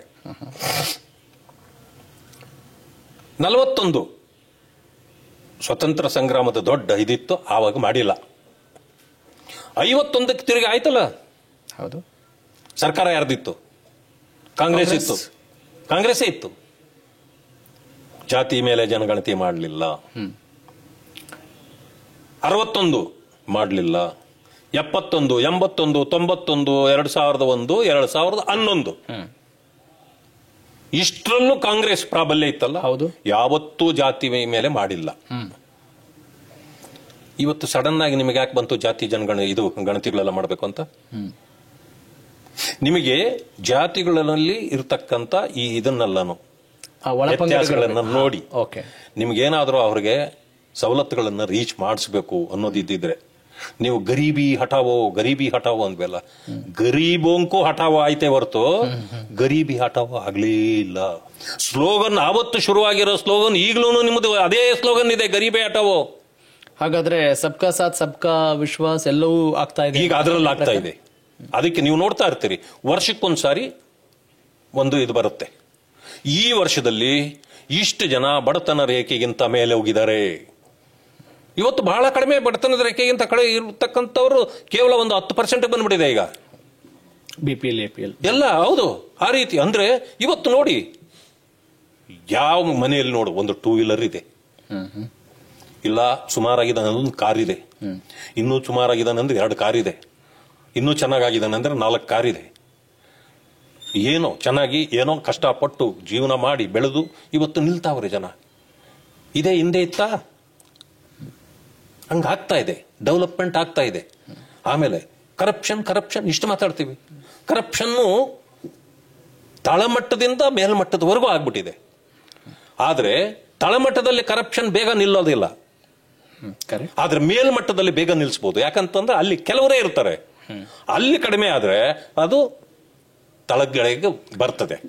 ಇಲ್ಲೇನಾಗಿದೆ, ಇವತ್ತಿಗೂ ಬೆಳಗಿಂದ ಸಂಜೆವರೆಗೂ ಕೇಳಿ ಕಾಂಗ್ರೆಸ್ ಸರ್ಕಾರದಲ್ಲಿ ಕರಪ್ಷನ್ ಸರ್. ಅದೇ ಇದು ಯಾವ ಪಕ್ಷ ಆಡಳಿತ ನಡೆಸ್ತಾ ಇದ್ರು ಈ ಮಾತನ್ನ ನಾವು ಕೇಳ್ತಾನೆ ಇದ್ದೀವಿ. ಆದ್ರೆ ಬರೀ ಕಾಂಗ್ರೆಸ್ ಅಂತ ಈಗ ಬಿಜೆಪಿ ರಾಷ್ಟ್ರೀಯ ಮಟ್ಟದಲ್ಲಿ ಎಲ್ಲಿ ಕರಪ್ಷನ್ ಚಾರ್ಜಸ್ ಕೇಳ್ತಾ ಇದ್ದೀರಿ ನೀವು? ಮೋದಿ ಅವರು ಹೇಗಾದ್ರೂ ಮಾಡಿ ಮೇಲ್ಮಟ್ಟದಿಂದ ಇದನ್ನ ತುಳಿತಾ ಹೋಗ್ಬೇಕು. ನಾವು ಭ್ರಷ್ಟಾಚಾರವನ್ನ ಕಡಿಮೆ ಅಂದ್ರೆ 100ಕ್ಕೆ 100 ಅವರಿಂದನೂ ಮಾಡಕ್ಕಾಗೋದಿಲ್ಲ. ಆದ್ರೆ ಒಂದು ಪ್ರಯತ್ನ ನಡೆದದ ಅವ್ರದ್ದು. ಆದ್ರೂ ಇವರು ಕರಪ್ಷನ್ ಅಂತ ಹೇಳ್ತಾನೆ ಇದ್ದಾರೆ. ಆ ಒಂದು ಹಂತವನ್ನ ಕಡಿಮೆ ಮಾಡ್ತಾ ಬರಬೇಕು ಅನ್ನೋದು. 11 ವರ್ಷ ನೋಡಿ, ಇದು ಟ್ರಾನ್ಸ್ಪರೆಂಟ್ ವರ್ಲ್ಡ್ ಇದೆ ಈಗ, ಪಾರದರ್ಶಕ ಜಗತ್ತು. ಮೊದಲು ನೆಹರು, ಇಂದಿರಾ ಗಾಂಧಿ ಅಥವಾ ಯಾರೇ ಇದ್ರು ಟ್ರಾನ್ಸ್ಪರೆನ್ಸಿ ಇರಲಿಲ್ಲ. ಹೌದಾ? ಹೌದು. ಯಾಕಂತಂದ್ರೆ ಆವತ್ತೆಲ್ಲ ಒಂದೇ ಒಂದು ನ್ಯೂಸ್ ಐಟಮ್ ಏನಾದ್ರು ನಿಮ್ಮಂತವರು ಎತ್ತಿ ಬಿಟ್ರೆ ಒಂದು 15 ದಿವಸ ಆಗೋದು ಬೇರೆಯವ್ರಿಗೆ ಅದು ಗೊತ್ತಾಗೋಷ್ಟೊತ್ತಿಗೆ ಯಾರಿಗಾದ್ರು. ಅದರಲ್ಲೂ ಯಾರೋ ಟಿವಿ ನೋಡೋರು, ಆ ಟಿವಿಗಳು ಇರ್ಲಿಲ್ಲಲ್ಲ, ಇಷ್ಟೊಂದಿಲ್ಲ. ಇವತ್ತು ನೋಡಿ, ನಾನಿಲ್ಲಿ 1 ನಿಮಿಷದಲ್ಲಿ ಮಾತಾಡಿದ್ರೆ ಆಗ್ಲೇ ಲೈವ್ ಅಲ್ಲಿ ನಡೀತಿರ್ತದೆ. ಈ ಜಗತ್ತೇ ಬೇರೆ, ಆ ಜಗತ್ತೇ ಬೇರೆ. ಒಬ್ಬ 100 ರೂಪಾಯಿ ಲಂಚ ತಗೊಂಡ ಅಂತಂದ್ರೆ ಆಗ್ಲೇ ಅಲ್ಲಿ ಬರ್ತಾ ಇರ್ತದೆ. ಆಗ ಲಕ್ಷಗಟ್ಲೆ ಹೊಡೆದಿದ್ರು ಯಾರಿಗೂ ಗೊತ್ತೇ ಆಗ್ತಿರ್ಲಿಲ್ಲ, ಪ್ರೂವ್ ಮಾಡಕ್ಕೂ ಆಗ್ತಿರ್ಲಿಲ್ಲ. ಇದು ಟ್ರಾನ್ಸ್ಪರೆಂಟ್ ಜಗತ್ನಲ್ಲಿ ಮೋದಿಯವರು 12ನೇ ವರ್ಷದಲ್ಲಿ ಇದ್ದಾರೆ. ಇವತ್ತು ಒಂದು ಸಮಯ ಕರಪ್ಷನ್ ಅಲ್ಲಿ ಎಲ್ಲ ಆಗಿದ್ದಿದ್ರೆ ಇಷ್ಟು ದಿನ ಇರ್ಲಿಕ್ಕೆ ಸಾಧ್ಯನೇ ಇರಲಿಲ್ಲ. ಒಂದು ಬದಲಾವಣೆ ದೇಶದಲ್ಲಿ ತರಬೇಕು, ಈ ದೇಶ ಮೊದಲು ಅನ್ನೋ ಭಾವನೆಯಲ್ಲಿ ಅವರು ಎಲ್ಲರನ್ನೂ ಜೊತೆಯಲ್ಲಿ ತೆಗೆದುಕೊಂಡು ಹೋಗ್ತಾರೆ. ದೇಶ ಬೇರೆ ಜನ ಬೇರೆನೆ ಸರ್. ದೇಶ ಬೇರೆ ಜನ ಬೇರೆ ಅಲ್ಲ, ನಮ್ಮದೇ ಜನ. ದೇಶ ಮೊದಲು ಜನ ಮೊದಲು ಅಂದ್ರು ನಮ್ಮ ದೇಶವು, ನಮ್ಮ ಜನವು, ನಾವೇ. ಆದ್ರೆ ಪರಿವರ್ತನೆಗಳು, ಬದಲಾವಣೆಗಳು ಸಹಜವಾಗಿ ಬಂದ್ರೆ ಅದಾಗ್ತದೆ. ಮನುಷ್ಯನಿಗೆ ಒಂದು ಹಂತ ಇದೆ. ಒಂದು ಹೊಟ್ಟೆ ತುಂಬಬೇಕು. ಹೌದು, ಊಟ ಬೇಕು. ಊಟ ಹೊಟ್ಟೆ ತುಂಬಿದ ಮೇಲೆ ನೀನ್ ಇನ್ನೊಂದು ಸ್ವಲ್ಪ ಊಟ ಇದೆ ಮಾಡ್ತೀಯ ಅಂದ್ರೆ ಮಾಡ್ತಾರ? ಇಲ್ಲ, ಸಾಕಪ್ಪ. ಹಾಗೆ ಬಡತನ, ತುಂಬಾ ಬಡತನ ಇರುವಾಗ ಎಲ್ಲ ಬೇಕು. ಒಂದು ಹಂತಕ್ಕೆ ಆತ ರೀಚ್ ಆದ್ಮೇಲೆ ಆತನಿಗೆ ಅದು ಬೇಕಾಗಲ್ಲ. ಸೊ ಹಾಗೆ ನಾವು ಸಾಮಾನ್ಯರಾಗಿ ಎಲ್ಲರನ್ನೂ ಒಂದು ಜೊತೆಯಲ್ಲಿ ತೆಗೆದುಕೊಂಡು ಹೋಗುವಂತ ಭಾವನೆಗಳು ಬಂದ್ಬಿಟ್ರೆ ವಂಚನೆ ಮಾಡೋದು, ಮೋಸ ಮಾಡೋದು, ಇಂಥವೆಲ್ಲ ಕಡಿಮೆ ಆಗ್ತಾ ಹೋಗ್ತವೆ. ಅದಕ್ಕೆ ಒಂದು ಉತ್ತಮವಾದ ಆಡಳಿತ ವ್ಯವಸ್ಥೆ ಬೇಕು. ಆ ವ್ಯವಸ್ಥೆಯನ್ನ ಕ್ರಿಯೇಟ್ ಮಾಡಬೇಕು. ಅದು ಯಾರಿಗೆ ಬರ್ತದಂದ್ರೆ ದೇಶ ಮೊದಲು ಅನ್ನೋರ್ಗೆ ಬರ್ತದೆ ಹೊರತು ಓಕೆ, ಈಗ ನೀವು ಅಧಿಕಾರ ಮೊದಲು ಅನ್ನೋರ್ಗೆ ಬರಲ್ಲ. ನೀವು ಹೇಳಿರೋ ಪಾಯಿಂಟ್ಸ್ ನ ಸಮರೈಸ್ ಮಾಡಬೇಕು ಅಂತ ಹೇಳಿದ್ರೆ, ಈ ಮುಂಚೆ ಜಾತಿ ಗಣತಿ ಎಲ್ಲ ಮಾಡೇ ಇರ್ಲಿಲ್ಲ, ಜನಗಣತಿ ಮಾಡೇ ಇರ್ಲಿಲ್ಲ, ಈಗ ಯಾಕೆ ಸಡನ್ ಆಗಿ ಅಂತ ಮಾಡ್ತಾ ಇದ್ದಾರೆ. ಅವರು ಅವತ್ತಿಂದ ಮಾಡ್ಕೊಂಡು ಬಂದಿದ್ರೆ ಇವತ್ತು ಇನ್ನೊಬ್ಬರನ್ನ ಪ್ರಶ್ನೆ ಮಾಡಕ್ ಬರ್ತಿರ್ಲಿಲ್ಲ. ಈಗೇನಾಯ್ತು, ಎಲ್ಲಾ ಕಡೆಯಲ್ಲೂ ಜಾತಿ ಜಾತಿ ಅಂತ ಶುರುವಾಯ್ತು. ಎಲ್ಲಿ ಬಿಟ್ರಿ? ಆಯ್ತು, ನಮ್ಮ ಅವಧಿ 2011 ನೀವೇ ಇದ್ರಿ, ಜನಗಣತಿ ಆಯ್ತು. 2021 ಜನಗಣತಿ ಆಗಬೇಕಾಗಿತ್ತು, ಕರೋನಾ ಮಾಡಲಿಲ್ಲ ಮೋದಿಯವರು. ಸೊ ಈಗೇನು ಜನಾಂಗಗಳು ಎಷ್ಟವೆ ಏನು ಅಂತ ಗೊತ್ತಾಗ್ಬೇಕು, ಅವರ ಸ್ಥಿತಿಗತಿಗಳು ಅರ್ಥ ಆಗ್ಬೇಕು. ಆಯ್ತಪ್ಪ, ಆಗಿದ್ರೆ ನಾನೇ ಮಾಡ್ತೀನಿ. ಒಳ್ಳೆ ಉದ್ದೇಶನೇ ಅಲ್ವಾ? ಹೌದು, ಆ ಒಳ್ಳೆ ಉದ್ದೇಶವನ್ನು ವಿರೋಧ ಮಾಡ್ತದೆ ಕಾಂಗ್ರೆಸ್. ಅಲ್ಲ, ಈಗ ಆ ಒಳ್ಳೆ ಉದ್ದೇಶಕ್ಕೆ ಬಿಜೆಪಿ ವಿರೋಧ ವ್ಯಕ್ತಪಡಿಸ್ತಾ ಇದೆ. ಎಲ್ಲಿಗೆ? ಈಗ ಕಾಂಗ್ರೆಸ್ ಕೂಡ ಕಾಂಗ್ರೆಸ್ ಈಗ ಮಾಡ್ತಾ ಇದೆ. ಕಾಂಗ್ರೆಸ್ ಏನ್ ಮಾಡ್ತಾ ಇದೆ? ಇಲ್ಲ, ಈಗ ನಮಗೊಂದು ಕ್ಲಾರಿಟಿ ಕೊಡಬೇಕು ನಾರಾಯಣಸ್ವಾಮಿ ಸರ್. ಈಗ ಈ ಸಮೀಕ್ಷೆಯ ಮಾಹಿತಿ ಪ್ರಕಟ ಆದ್ರೆ ಆಗುವ ಏರಿಳಿತಗಳೇನು, ಅಥವಾ ಅದರ ಇಂಪ್ಯಾಕ್ಟ್ ಏನು, ಪರಿಣಾಮ ಏನು? ಹೇಳ್ತೀನಿ. ಏನು ಬಹಳ ದೊಡ್ಡ ಘನಕಾರ್ಯ ಆಗೋದಿಲ್ಲ. ನಾವು ಇದನ್ನು ವಿರೋಧನೂ ಮಾಡಿಲ್ಲ. ನಾವು ಮೊನ್ನೆನೂ ಕ್ಲಾರಿಫೈ ಮಾಡಿದೀವಿ. ವಿರೋಧ ಇರೋದು ಕಾಂಗ್ರೆಸ್ ಒಳಗಡೆನೆ. ಏನಕ್ಕೆ ಅಂದ್ರೆ ಕೆಲವು ಸಮುದಾಯಗಳು ಹೆಚ್ಚು, ನಾವು ಕೆಲವು ಸಮುದಾಯಗಳು ನಾವು ಕಡಿಮೆ ಅನ್ನೋ ಭಾವನೆಗಳಿದ್ವು. ಅಂದ್ರೆ ಒಳಪಂಗಡಗಳು ಇದೆಲ್ಲ. ಈಗ ಲಿಂಗಾಯತು ಅಥವಾ ಒಕ್ಕಲಿಗರು, ಲಿಂಗಾಯತು ಅಥವಾ ವೀರಶೈವರು ಗೊಂದಲ ಸೃಷ್ಟಿ ಆಗ್ತದೆ, ಅದಕ್ಕೆ ಬೇಡ ಅಂದ್ರು. ಒಕ್ಕಲಿಗರು, ಗೌಡ್ರು, ಅಲ್ಲಿ ಸೃಷ್ಟಿ ಆಗ್ತದೆ, ಬೇಡ ಅಂದ್ರು. ಮೊದಲು ಪರಿಶಿಷ್ಟ ಜಾತಿ, ಪರಿಶಿಷ್ಟ ಜಾತಿಯೇ ನಂಬರ್ 1 ಅಂತ ಹೇಳಿದವ್ರು ಯಾರು? ಅವರೇ ಕಾಂತರಾಜ ಆಯೋಗ. ಇವ್ರದ್ದು ಬಂದು ಕಾಂತರಾಜ ಆಯೋಗದಲ್ಲಿ ನಂಬರ್ 1 ಯಾರು? ದಲಿತರು. ಅದನ್ನ ಬಿಟ್ಬಿಟ್ರು, ಆಮೇಲೆ ಅದನ್ನ ಕೈ ಬಿಟ್ರಿ. ಹೆಗ್ಡೆ ಅವ್ರದ್ದು ತಗೊಂಡ್ರಿ. ಮುಸಲ್ಮಾನ್ರೇ ನಂಬರ್ 1 ಅಂತ ಮಾಡಿದ್ರಿ. ಜಯಪ್ರಕಾಶ್ ಹೆಗ್ಡೆ. ಹೌದು, ಯಾಕದು ಬಂತು ಹಾಗಾದ್ರೆ? ದಲಿತರೆಲ್ಲ ಹೋದ್ರು. ಇದು ತಾರತಮ್ಯ. ಅಂದ್ರೆ ನೀವು ಯಾರನ್ನೋ ಬೇಕಾದವ್ರನ್ನ ಮೇಲೆ ಎತ್ತೋದು, ಬೇಡದಿದ್ದವ್ರನ್ನ ಕೆಳ ಹಾಕುವಂತ ಒಂದು ವ್ಯವಸ್ಥೆಯನ್ನ ನೀವು ಮಾಡ್ಕೊಂಡಿದ್ದೀರಿ. ಟ್ರ್ಯಾಕ್ ರೆಕಾರ್ಡ್ ಚೆನ್ನಾಗಿಲ್ದೇ ಇರೋದ್ರಿಂದ, ಈ ಹಿನ್ನೆಲೆ ಚೆನ್ನಾಗಿಲ್ದೇ ಇರೋದ್ರಿಂದ ನಮಗೆ ಇದ್ರ ಬಗ್ಗೆ ಅನುಮಾನ ಇದೆ ಅನ್ನೋದು ನಿಮ್ಮ. ಅಲ್ಲ, ಇದಾಗ್ತಾ ಇದೆ. ಒಂದು, ನೀವು ಕೊಡುವಾಗಲೇ ಕ್ವಶನ್, ಈಗ 60 ಕ್ವಶನ್ಸ್ ಪ್ರಶ್ನೆಗಳಿದ್ದಾವೆ. DCMA ಅದನ್ನು ವಿರೋಧ ಮಾಡಿಬಿಟ್ರು. ಅದು ಇಷ್ಟೊಂದು ಎಂಕ್ರಿ ಕೇಳ್ತೀರಾ? ಏನ್ರಿ ಇದ್ ಮಾಡ್ತಾ ಇದ್ರಿ? ಪರ್ಸನಲ್ ಏನು ಕೇಳ್ಬೇಡ್ರಿ, ಇನ್ ಸಾಮಾನ್ಯರ ಕಥೆ. ನಿಮ್ಮ ಅಕೌಂಟ್ ನಂಬರು, ನಿಮ್ಮ ಆಧಾರ್ ಕಾರ್ಡ್ ನಂಬರು ಎಲ್ಲವೂ ತಗೊಂಡು ನೀವು ಹೋಗ್ಬಿಟ್ಟ ಮೇಲೆ ಏನ್ ನನ್ನ ಹತ್ರ ಏನು ಉಳಿದಿದೆ? ನನ್ನ ಹತ್ರ ಏನು ಉಳಿಯೋದೇ ಇಲ್ಲ.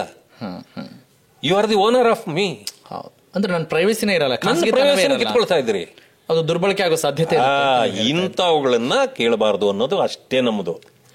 ಜೊತೆಗೆ 15 ದಿನದಲ್ಲಿ ಮಾಡ್ತೀನಿ ಅಂದ್ರಿ. SC ಇದನ್ನ ಮಾಡಿದ್ರಿ, ಒಳ ಮೀಸಲಾತಿಗಾಗಿ 3 ತಿಂಗಳು ಮಾಡಿದ್ರಿ. 1 ಕೋಟಿ ಜನರನ್ನ 3 ತಿಂಗಳು ಮಾಡಿದ್ರಿ. ಇದನ್ನೆಂಗ ನೀವು 15 ದಿನದಲ್ಲಿ ಮಾಡ್ತೀರಿ? ಇವತ್ತು ನೋಡಿದೆ ನಾನು, ಇದರಲ್ಲಿ ವೆಬ್ಸೈಟ್ ಅಲ್ಲಿ ಹಾಕೊಂಡಿರ 65% ಇವತ್ತಿಗೆ ಆಗೋಗಿದೆ ಅಂತೆ. 65%. ಈಗ ನಾಳೆ 7ನೇ ತಾರೀಕಿಗೆ ಲಾಸ್ಟ್ ಆಗತ್ತೆ ಅವ್ರದ್ದು. ಇನ್ನು 100% ನಾಳೆ ಸಾಯಂಕಾಲ ಮಾಡ್ತಾರೆ ಅಂತ. ನಾಳೆ ಸಾಯಂಕಾಲಕ್ಕೆ 100% ಆಗತ್ತಾ? ಇದನ್ನ ನಾವು ಒಪ್ಪಬೇಕಾ? ಅಲ್ಲ, ಅದನ್ನ ಎಕ್ಸ್ಟೆಂಡ್ ಮಾಡೋ ಎಷ್ಟನ್ನ ಮಾಡ್ಲಿ, ಇದನ್ನ ಒಪ್ಪಬೇಕಾ?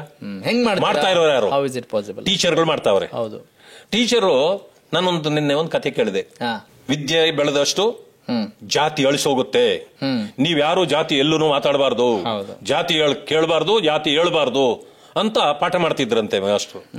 ಈಗ ಆ ಮಾಸ್ಟರ್ಗಳನ್ನೇ ಕರ್ಕೊಂಡೋಗಿ ಆ ಹುಡುಗರ ಹತ್ರನೇ ನಿನ್ ಜಾತಿ ಯಾವ್ದು ಅಂತ ಕೇಳಿಸ್ತಾ ಇದ್ದೀರಿ. ಸರಿ ಅಲ್ಲ? ಎಂತ ವಿಪರ್ಯಾಸ ನೋಡಿ ಅಂತ ಹೇಳ್ತಿದ್ರಿ. ಅದೇ ಮೇಷ್ಟ್ರು ಹೋಗಿ ಯಾರಿಗೆ ಜಾತಿ ಕೇಳಬಾರ್ದು, ಜಾತಿ ಮಾತಾಡಬಾರ್ದು ನೀವು ಅಂತಿದ್ರು, ಈಗ ಅವ್ರನ್ನ ಅವರೇ ಜಾತಿ ಕೇಳ್ಬೇಕಲ್ಲ ಈಗ. ಸರ್, ಈಗ ಕರೆಕ್ಟ್ ನೀವು ಹೇಳೋದು ನನಗೆ ಅರ್ಥ ಆಯ್ತು.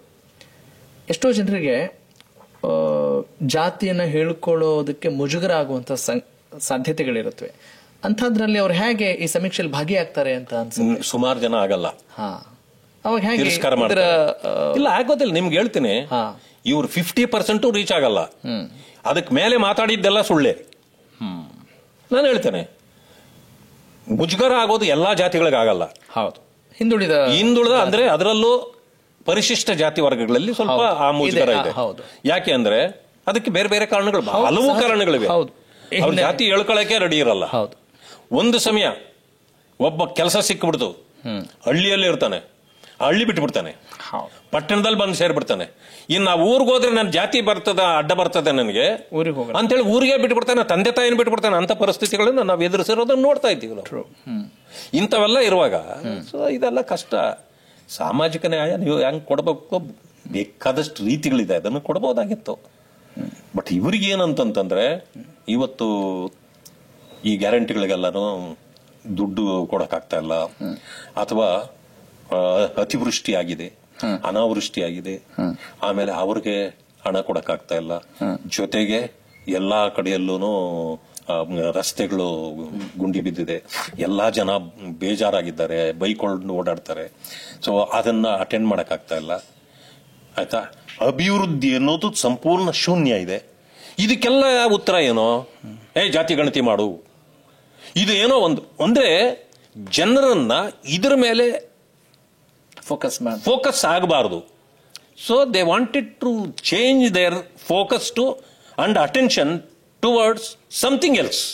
ಓಕೆ ಸರ್, ಈಗ ನನಗೆ ನೀವು ಸ್ಪಷ್ಟನೆ ಕೊಡಿ ಈ ವಿಚಾರದ ಬಗ್ಗೆ. ರಾಜ್ಯ ಸರ್ಕಾರ ಜಾತಿ ಬಗ್ಗೆ ಕೇಳಿದ್ರೆ ಅಕ್ಷಮ್ಯ ಅಪರಾಧ ಆಗುತ್ತೆ, ತಾರತಮ್ಯ ಆಗುತ್ತೆ ಅಂತ ಅದರ ಹಿಂದೆ ವೋಟ್ ಬ್ಯಾಂಕ್ ಇದೆ ಅಂತ ಹೇಳ್ತೀರಿ. ಕೇಂದ್ರ ಸರ್ಕಾರ ಜಾತಿ ಗಣತಿ ಮಾಡಿದ್ರೆ ಓಕೆ, ಇದಕ್ಕೆ ಯಾಕೆ ನಿಮ್ಮ ವಿರೋಧ ಇಲ್ಲ? ಇವ್ರು ಜಾತಿ ಗಣತಿ ಮಾಡ್ಲಿಕ್ಕೆ ಇವ್ರಿಗೆ ಅಧಿಕಾರ ಇಲ್ಲ. ಕರೆಕ್ಟ್, ಜಾತಿ ಗಣತಿ ಮಾಡ್ಲೇಬಾರದು ಅಂತ ನಾನು ಯಾವತ್ತೂ ಹೇಳಲ್ಲ. ಯಾಕೆ ಅಂದ್ರೆ ಒಂದು ಮಗು, ಹುಟ್ಟಿದ ಮಗು ಅಥವಾ ಒಂದು ಸಣ್ಣ ಮಗು ನಡ್ಕೊಂಡು ಹಿಂಗ್ ಹೋಗ್ತಿದ್ರೆ, ಮಗು ತಾನು ಒಬ್ಬನೇ ಹೋಗ್ತಿದ್ದೆ, ಸಣ್ಣ ಮಗು, ಇದೇನಪ್ಪ ಮಗು ಒಂದೇ ಹೋಗ್ತಾ ಇದೆ, ಇವ್ರಿಗೆ ಯಾರು ವಾರಸದಾರರಿಲ್ವಾ, ಇವ್ರು ಯಾರ ಮಗ ಅಂತ ಕೇಳಲ್ವೇ ನಾವು? ಅಲ್ಲ ಸರ್, ಈಗ ನೀವು ಹಾಗಿರುವಾಗ ಅದನ್ನೇ ಕೇಳ್ತೀವಿ ಅಂತಂದ್ಮೇಲೆ ಜಾತಿ ಅನ್ನೋದು ಸಹಜವಾಗಿ ಬಂದಿರತಕ್ಕಂಥದ್ದು ಈ ಸಮಾಜದಲ್ಲಿ. ಎಲ್ಲೋ ಯಾವ್ದ್ ಕಾರಣಕ್ಕೆ ಹುಟ್ಟುತ್ತೋ ಗೊತ್ತಿಲ್ಲ, ಹುಟ್ಟಿಬಿಟ್ಟಿದೆ. ಇದು ಕಸುಬುಗಳ ಮೇಲೆ ಹುಟ್ಟಿದ್ದು ಜಾತಿ ಅಂತ ಹೇಳ್ಕೊಳ್ತಾರೆ. ಹೌದು, ಕಸುಬುಗಳ ಮೇಲೆ ಹುಟ್ಟಿಬಿಟ್ಟಿದೆ. ಆಯ್ತು, ಈಗ ನೀವು ಗುರುತಿಸುವಾಗಲೂ ಇವತ್ತು ರಾಜಕಾರಣದಲ್ಲಿ ಜಾತಿಗಳ ಮೇಲೆ ಗುರುತಿಸ್ತಾ ಇದ್ದೀವಿ. ಅದ್ರ ಮೇಲೆ ಟಿಕೆಟ್ ಕೊಡೋದು, ಅದ್ರ ಮೇಲೆ ಎಲ್ಲ ವ್ಯವಸ್ಥೆನೂ ಅದ್ರ ಮೇಲೆ ನಿಂತಿರೋದ್ರಿಂದ ಅಟ್ಲೀಸ್ಟ್ ಈಗ ನನ್ನವರು, ಈಗ ಯಾರೋ ಪರಿಶಿಷ್ಟ ಜಾತಿ ನನ್ನವರಪ್ಪ ಎಷ್ಟವ್ರೆ ಅಂತ ನನಗೆ ಗೊತ್ತಾಗ್ಬೇಕು. ಜಾತಿ ಮೇಲೆ ಆದಾಗ ಅದರ ವ್ಯವಸ್ಥೆನಲ್ಲೇ ಇರೋದ್ರಿಂದ ಗೊತ್ತಾಗ್ಬೇಕು. ಲಿಂಗಾಯತರು ಎಷ್ಟವ್ರೆ ಗೊತ್ತಾಗ್ಬೇಕು ಅಂತ ಇರ್ಬೋದು. ಈಗ ಸರ್ ಹಾಗಿರೋದ್ರಿಂದ ನೀವು ಮಾಡಿಬಿಟ್ರೆ ತಪ್ಪಿಲ್ಲ, ಮಾಡಿದ ಮೇಲೆ ಏನು ಮಾಡ್ತೀರಿ ಅದು ಮುಖ್ಯ. ಸರ್, ಈಗ ನೀವು ಸಮಾಜದ ಕಲ್ಪನೆ ಇಟ್ಕೊಂಡು ಮಾತನಾಡ್ತಾ ಇರುವಾಗ ಆರ್ಥಿಕ ಹಿನ್ನೆಲೆ, ಶೈಕ್ಷಣಿಕ ಹಿನ್ನೆಲೆ ತಿಳ್ಕೊಂಡ್ರೆ ಸಾಕಾಗತ್ತೆ, ತಪ್ಪೇನಿಲ್ಲ. ಹಾಗೆ ಯಾಕೆ ಜಾತಿಯ ಪ್ರಶ್ನೆ ಬರುತ್ತೆ? ಈಗ ಜಾತಿಯಿಂದನೇ ನೀವು ಮಾಡಿದ್ರು, ಈಗ ಜಾತಿ ಇರೋದ್ರಿಂದ ಇಲ್ಲಂತಂದ್ರೆ ಒಂದು ತೀರ್ಮಾನಕ್ಕೆ ಬಂದ್ಬಿಡ್ಲಿ, ಜಾತಿ ಇವತ್ತಿಂದ ಈ ದೇಶದಲ್ಲಿ ಜಾತಿ ಇಲ್ಲ ಅಂತ ಹೇಳಕ್ಕಾಗತ್ತಾ? ಮಾಡಕ್ಕಾಗಲ್ಲ. ಯಾರು ತೀರ್ಮಾನಕ್ಕೆ ಯಾರು ಬರ್ಬೇಕು ಸರ್? ಅದು ದೇಶನೇ ಬರ್ಬೇಕು ಅಂದ್ರೆ ಆಗತ್ತಾ? ಆಗಲ್ಲ. ಜಾತಿನ ಬಿಟ್ಕೊಡ್ಲಾರ್ದ ಎಷ್ಟೋ ಜನರವ್ರೆ, ಯಾಕಂದ್ರೆ ಅದೇ ಅವ್ರ ಬಂಡವಾಳನೂ ಇದೆ. ಆದ್ರಿಂದಾಗಿ ರಾಜಕಾರಣಿಗಳಿಗೂ ಅದೇ ಹೇಳೋದು, ಅವ್ರಿಗೆ ಇವತ್ತು ಇನ್ನೊಬ್ಬರ ಬಗ್ಗೆ ಮಾತಾಡೋದು ಏನು ಉಳಿದಿಲ್ಲ. ನಾವು ಬರೀ ರಾಜಕಾರಣಿಗಳಿದೆ ಇರೋದು, ರಾಜಕಾರಣಿಗಳ ಆಟನೇ ದೇಶದಲ್ಲಿ ನಡೀತಾ ಇರೋದು. ಅದರಿಂದ ಹೇಳ್ತೀವಿ, ರಾಜಕಾರಣಿಗಳು ಜನರ ಮೇಲೆ ಆರೋಪ ಮಾಡೋದನ್ನು ಕೇಳ್ತಾ ಇರ್ತೀವಿ ನಾವು. ನೋಡಿ, ರಾಜಕಾರಣಿಗಳು ಎಲ್ಲರ ಮೇಲೂ ಆರೋಪ ಮಾಡ್ತಾರೆ, ಅವ್ರನ್ನ ಬಿಟ್ಕೊಂಡ್ಬಿಡ್ತಾರೆ. ಅವರು ನಾನು ಮಾಡಿದ್ ಸರಿ ಇದೆಯಾ ಅಂತ ಅವ್ರು ಯೋಚನೆ ಮಾಡಲ್ಲ, ಎಲ್ಲರ ಮೇಲೂ ಆಪಾದನೆ ಮಾಡ್ತಾರೆ ಅವರು. ಓಕೆ, ಈಗ ಭಾರತೀಯ ಜನತಾ ಪಕ್ಷ ಏನಾದ್ರು ಅಧಿಕಾರಕ್ಕೆ ಬಂದ್ರೆ ಏನ್ ಪರ್ಯಾಯ ವ್ಯವಸ್ಥೆ ಮಾಡುತ್ತೆ, ಅವ್ರಿಗೆ ಏನ್ ಯೋಜನೆ ಇದೆ ಅಂತ ಇದನ್ನೆಲ್ಲ ಖಂಡಿಸ್ತಾ ಇದೆ. ಈಗ ರಾಷ್ಟ್ರೀಯ ಮಟ್ಟದಲ್ಲಿ ನಾವೇನ್ ಮಾಡ್ತಾ ಇದ್ದೀವಿ, ಎಲ್ಲ ಸಮುದಾಯದ ಬಡವರನ್ನ ಹುಡುಕ್ತಿವಿ, ಗೌರವಿಸ್ತೀವಿ, ಸವಲತ್ತುಗಳು ಕೊಡ್ತೀವಿ. ಉಜ್ವಲ ಯೋಜನೆ ಜಾತಿ ನೋಡ್ಕೊಟ್ರ? ಜಾತಿನೇ ಇಲ್ಲ. ಎಲ್ಲರಿಗೂ ಗ್ಯಾಸ್ ಕೊಡಿ, ಯಾರ್ಯಾರು ತಗೊಂಡಿದ್ದಾರೆ ಶಕ್ತಿವಂತರು, ಯಾರ್ಯಾರು ಇಲ್ವೋ ಅವ್ರಿಗೆಲ್ಲ ಕೊಡಿ. ಏನಾಯ್ತು ಗೊತ್ತಾ, ಅದರಿಂದ ಆಫ್ಟರ್ ಎಫೆಕ್ಟ್ ಏನಿದೆ ಅಂತ ಯಾರು ಚಿಂತೆ ಮಾಡಿಲ್ಲ. ಇವತ್ತು ಎಲ್ಲಿ ನೋಡಿದ್ರು ಗಿಡ ಮರಗಳು ಬೆಳೆದು ನಿಂತಿವೆ. ಯಾಕೆಂತ ಗೊತ್ತಾ, ಬಯಲು ಸೀಮೆಗೆ ಹೋದ್ರು ಗಿಡ ಮರಗಳಿವೆ. ಮೊದಲೇನ್ ಮಾಡ್ತಿದ್ರು, ಅದನ್ನ ಕಡಿದು ತಂದು ಒಲೆಗೆ ಇಟ್ಟು ಇದು ಮಾಡ್ತಿದ್ರು. ನೀವು ಆ ಕಾರಣ ಕೇಳ್ತಾ ಇದ್ರಿ.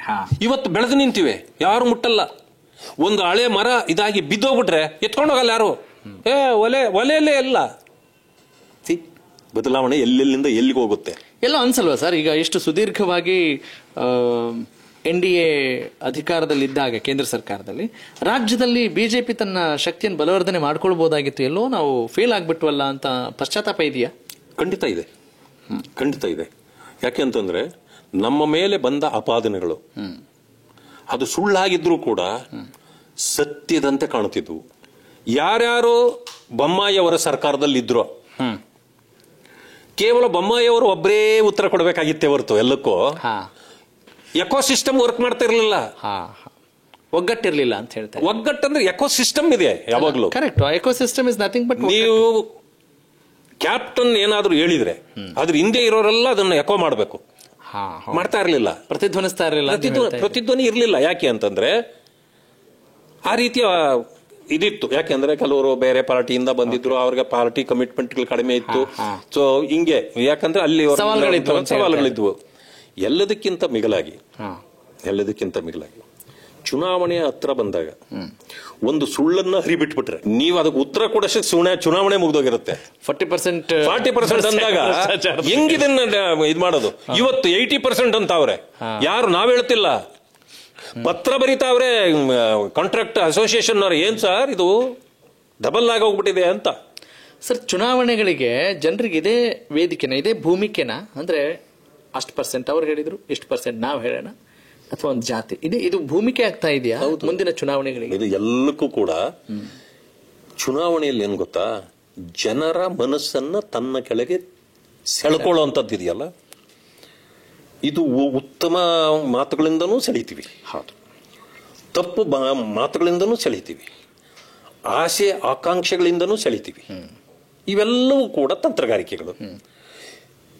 ಚುನಾವಣೆ ಬಂದಾಗ ನೀವು ಸತ್ಯನೇ ಮಾತಾಡಿದ್ರೆ ನಿಮ್ಗೆ ಅಟ್ರಾಕ್ಟ್ ಆಗೋರೇ ಬಹಳ ಕಡಿಮೆ. ಸುಳ್ಳುಗಳನ್ನು ಹೇಳಿದಾಗ ಬಹಳ ಜನರು ಅಟ್ರಾಕ್ಟ್ ನಾಳೆ ಅದು ಸುಳ್ಳೆ ಅಂತ ಗೊತ್ತಾಗತ್ತೆ ಅವ್ರಿಗೆ. ಅಷ್ಟೊತ್ತಿಗೆ ನೀವು ಆ ಗುರಿ ಮುಟ್ಟಿ ಆಗಿ ಹೋಗಿರ್ತದೆ. ಕಾಂಗ್ರೆಸ್ ಈಗ ಹಂಗೇನೆ ಮಾಡಿದ್ದು ಮುಟ್ಟಿ ಬಿಡ್ತದು. ಈಗ ನಾನು ಗ್ಯಾರಂಟಿಗಳು ಕೊಟ್ಟಿದ್ದು ತಪ್ಪು ಅನ್ನಲ್ಲ, ಇವಾಗ ಅನ್ನೋ ಸ್ಥಿತಿಯಲ್ಲಿ ಇಲ್ಲ ಯಾರು. ಯಾಕೆ ಹೇಳಿ? ಗೊತ್ತಿಲ್ಲ. ಅವ್ರು ಗ್ಯಾರಂಟಿಗಳು ಕೊಟ್ರು, ತಪ್ಪು ಮಾಡಿದ್ರು ಅಂತ ನಾನು ಇಟ್ಕೊಳ್ಳಿ, ಜನ ವೋಟ್ ಹಾಕಿದ್ರು. ತಪ್ಪೇ ಮಾಡಿರ್ಬೋದು ಅವರು, ಜನ ವೋಟ್ ಹಾಕಿದ್ರು. ಈಗ ನೆಕ್ಸ್ಟ್ ಏನ್ ಮಾಡ್ಬೇಕು? ಬೇರೆ ಪಕ್ಷ ಅಧಿಕಾರಕ್ಕೆ ಬರ್ಬೇಕಂದ್ರೆ ಅವ್ರಿಗಿಂತ ಸ್ವಲ್ಪ ಜಾಸ್ತಿ ಕೊಡ್ಬೇಕಾಗ್ತದೆ. ಅಂದ್ರೆ ಈಗ ಅದು ವಾಸ್ತವಕ್ಕೆ ಹತ್ರ ಇದೆಯೋ ಇಲ್ವೋ ಅಲ್ಲ, ಅದು ಬೇರೆನೇ ವಿಷಯ. ಜನ ಅದಕ್ಕೆ ಒಗ್ಗಿದ್ದಾರೆ. ಈಗ ಏನ್ ಮಾಡ್ಬೇಕು? ಏನ್ 2,000 ಕೊಡ್ತಿದ್ವಿ, ಕಾಂಗ್ರೆಸ್ ಭಾವನೆ ಎಲ್ಲಿಗೆ ಬಂದ್ಬಿಟ್ಟಿದೆ ಅಂದ್ರೆ ಏನು ಮಾಡ್ಬೇಕಾಗಿಲ್ಲ, ಡೆವಲಪ್ಮೆಂಟ್ ನೀನೇನು ಹೇಳ್ಬೇಕಾಗಿಲ್ಲ, ನೀವು ಕೊಟ್ಟಿದ್ದೆಲ್ಲ 100% ಸತ್ಯ ಅಂತೂ ಒಪ್ಪಬೇಕಾಗಿಲ್ಲ. 2,000 ಕೊಡ್ತೀವಿ ಅಂದಿದ್ವಿ, 3 ತಿಂಗಳಿಗೋ 6 ತಿಂಗಳಿಗೋ ಕೊಟ್ಟಿದೀವ ಇಲ್ಲ, ಜನ ಒಪ್ಪಿದಾರಿಲ್ಲ, ನಾವೇನು ಕೊಟ್ಲಿಲ್ಲ ಅಂತ ಹೇಳಲಿಲ್ಲ, ಒಪ್ಪಿದ್ದಾರೆ. ಈಗ ಬಿಡು, ಡೆವಲಪ್ಮೆಂಟ್ ಆಗಿಲ್ಲ, ಬಡ್ಕೊಳ್ತಿರ್ಲಿ. ಎಲೆಕ್ಷನ್ ಬಂದಾಗ ಹೋದ್ ಸಾರಿ 2,000 ಕೊಟ್ಟಿದ್ವಲ್ಲ, ಈ ಸಾರಿ 5,000 ಕೊಡ್ತೀವಿ ಅಂದ್ರೆ ಹಾಕ್ತಾರೆ ಓಟು ಅಂತ ಅವ್ರು ತಿಳ್ಕೊಂಡವ್ರೆ. ಆದ್ರೆ ಜನ ಅಷ್ಟು ದಡ್ಡರಲ್ಲ, ಅವ್ರಿಗೂ ಚಿಂತೆ ಮಾಡೋಂತ ಒಂದು ಕೆಪಾಸಿಟಿ ಈಗ ಬಂದಿದೆ. ಯಾರು ಮೋಸ ಮಾಡ್ತಾರೆ, ಯಾರು ಇದು ಮಾಡ್ತಾರೆ ಎಲ್ಲ ಅವ್ರಿಗೂ ಗೊತ್ತಾಗ್ತಿದೆ. ಅದರಿಂದಾಗಿ ಮುಂದಿನ ದಿನಗಳು ಈ ರೀತಿ ಗ್ಯಾರಂಟಿಗಳಿಗೆ ಬೀಳ್ತಾರೆ ಅಂತ ನಾನು ಅಂದ್ಕೊಳ್ಳಲ್ಲ. ಆದ್ರೆ ಬದಲಾವಣೆಗಳು ಬಯಸ್ತಾರೆ ಜನ. ಈಗ ಈ ಸರ್ಕಾರ ಯಾಕಪ್ಪ ತಂದ್ವಿ ಅನ್ನೋ ಮನಸ್ಥಿತಿಗೆ ಬಂದ್ಬಿಟ್ಟಿದ್ದಾರೆ. ಬಟ್ ನಮ್ಮದೂನು 40% ಯಾರಿಗೆ ಕೊಟ್ರು? ಇದಕ್ಕೆ SIT ಕೊಟ್ರು, ಅಲ್ಲಿಂದ ಲೋಕಾಯುಕ್ತ ಕೊಟ್ರು, ಎಲ್ಲಾ ಕಡೆನೂ ಇಲ್ಲ ಅದೆಲ್ಲಾನು ಚುನಾವಣೆ ಮುಗಿದು ಹೋಗಿತ್ತು ಅಂತ ನೀವು ಹೇಳ್ತಾ ಅಲ್ಲ, ಅಷ್ಟೊತ್ತಿಗೆ ಮುಗಿದೋಯ್ತು. ನಮ್ಮದು ಸತ್ಯ ಆದ್ರೂ ಜನ ಅಲ್ಲಿಗೆ ಮುಗಿಸ್ಬಿಟ್ಟಿದ್ರಲ್ಲ. ಈಗ ಅವ್ರಿಗೆ ಅರ್ಥ ಆಗಿದೆ ಸುಳ್ಳು ಹೇಳಿದ್ರು ಕಾಂಗ್ರೆಸ್ ಅಂತ. ಈಗ ಮುಂದಿನ ಸಾರಿ ಇಲ್ಲಪ್ಪ ಕಾಂಗ್ರೆಸ್ಗೆ ನಾವು ತರಲ್ಲ, ಬಿಜೆಪಿಗೆ ತರ್ತೀವಿ ಅಂತ ಬರ್ತಾರೆ. ಈಗ ಮುಂದಿನ ಸಾರಿ ಇವಾಗ ಅವ್ರಿಗೂ ಗೊತ್ತಾಗೋಗಿದೆ. ಕರೆಕ್ಟ್. ಈಗ ನೀವು ವಿರೋಧ ಪಕ್ಷದಲ್ಲಿದ್ದೀರಿ, JDS ಕೂಡ ನಿಮ್ ಜೊತೆಗಿದೆ. ಅಫ್ಕೋರ್ಸ್ ಚಾಲೆಂಜಸ್ ಇದ್ದೇ ಇರುತ್ತೆ. ಈಗ ನೀವು ಆಡಳಿತ ಮಾಡಿಲ್ದೆ ನೀವು ಜನರಿಗೆ ಪ್ರೂವ್ ಮಾಡಬೇಕಾದಂತ ಒಂದು ಅನಿವಾರ್ಯತೆ ಇದೆ. ಮುಂದಿನ ದಿನಗಳಲ್ಲಿ ನೀವು ಬರಬೇಕು ಅಂತ ಹೇಳಿದ್ರೆ ಇಷ್ಟು ಕಠಿಣ ಸವಾಲುಗಳನ್ನು ಇಟ್ಕೊಂಡು ಇದರ ಜೊತೆಗೆ ಪಕ್ಷದಲ್ಲೂ ಕೂಡ ಒಗ್ಗಟ್ಟಿನ ಕೊರತೆ ಕಾಣ್ತಾ ಇದೆ ಅಂತ ಜನರಿಗೆ ಅನ್ಸಿಲ್ವಾ? ಏನಾಗಿದೆ, ಒಗ್ಗಟ್ಟಿನ ಕೊರತೆ ಬಹಳ ಇದೆ ಅಂತ ಅನ್ಸಲ್ಲ ನನಗೆ, ನನ್ನ ಪಕ್ಷದ ಒಳಗಡೆ. ಬಟ್ ಏನಾಗಿದೆ, ವಿಜೇಂದ್ರ ಅವರು ಉತ್ತಮ ಕೆಲಸವನ್ನೇ ಮಾಡ್ತಿದ್ದಾರೆ. ಅದ್ರ ಬಗ್ಗೆ ನನಗೆ ನಂಬಿಕೆ ಇದೆ. ಆದ್ರೆ ಕೆಲವರು ಏನಾಗಿದೆ, ಕೆಲವರು senior. Out of curiosity I am asking, ರಾಜ್ಯಾಧ್ಯಕ್ಷರು, ಭಾರತೀಯ ಜನತಾ ಪಕ್ಷದ ರಾಜ್ಯಾಧ್ಯಕ್ಷರು ವಿಜಯೇಂದ್ರ ಅವರು ಉತ್ತಮ ಕೆಲಸಗಳನ್ನು ಮಾಡ್ತಿದ್ದಾರೆ ಅಂದ್ರೆ ಆಕ್ಚುಲಿ ಏನ್ ಮಾಡ್ತಿದ್ದಾರೆ ನಿಮ್ ಪ್ರಕಾರ? ಜನರ ಜೊತೆಯಲ್ಲಿ ಯಾವತ್ತೂ ಬೆರೆತಿರ್ತಾರೆ, ಬೆಳಗಿಂದ ಸಂಜೆವರೆಗೂ ಚಟುವಟಿಕೆಯಲ್ಲಿ ಇರ್ತಾರೆ. ಅದೇನೇ ಮಾಡಬೇಕಾಗಿತ್ತು. ಯಾಕೆಂದ್ರೆ ಸಂಘಟನೆ ಅನ್ನೋದು ಅಷ್ಟೇನೆ. ನೀವು ಅಧಿಕಾರ ಇದ್ದಾಗ ಅದು ಬೇರೆ ಬೇರೆ, ಸಂಘಟನೆ ಇದು ಒತ್ತು ಕೊಡಬೇಕು. ಎಲ್ಲಿ ನೋಡಿ ನೀವು, ನಾವು ಓಡಾಡ್ತಾರೆ, ನಾವು ಓಡಾಡ್ತೀವಿ, ಅವರು ಓಡಾಡ್ತಾರೆ, ನಮ್ಮ ನಾಯಕರು ಎಲ್ಲರೂ ಓಡಾಡ್ತಾರೆ. ಆದ್ರೆ ಕೆಲವರಲ್ಲಿ ಸ್ವಲ್ಪ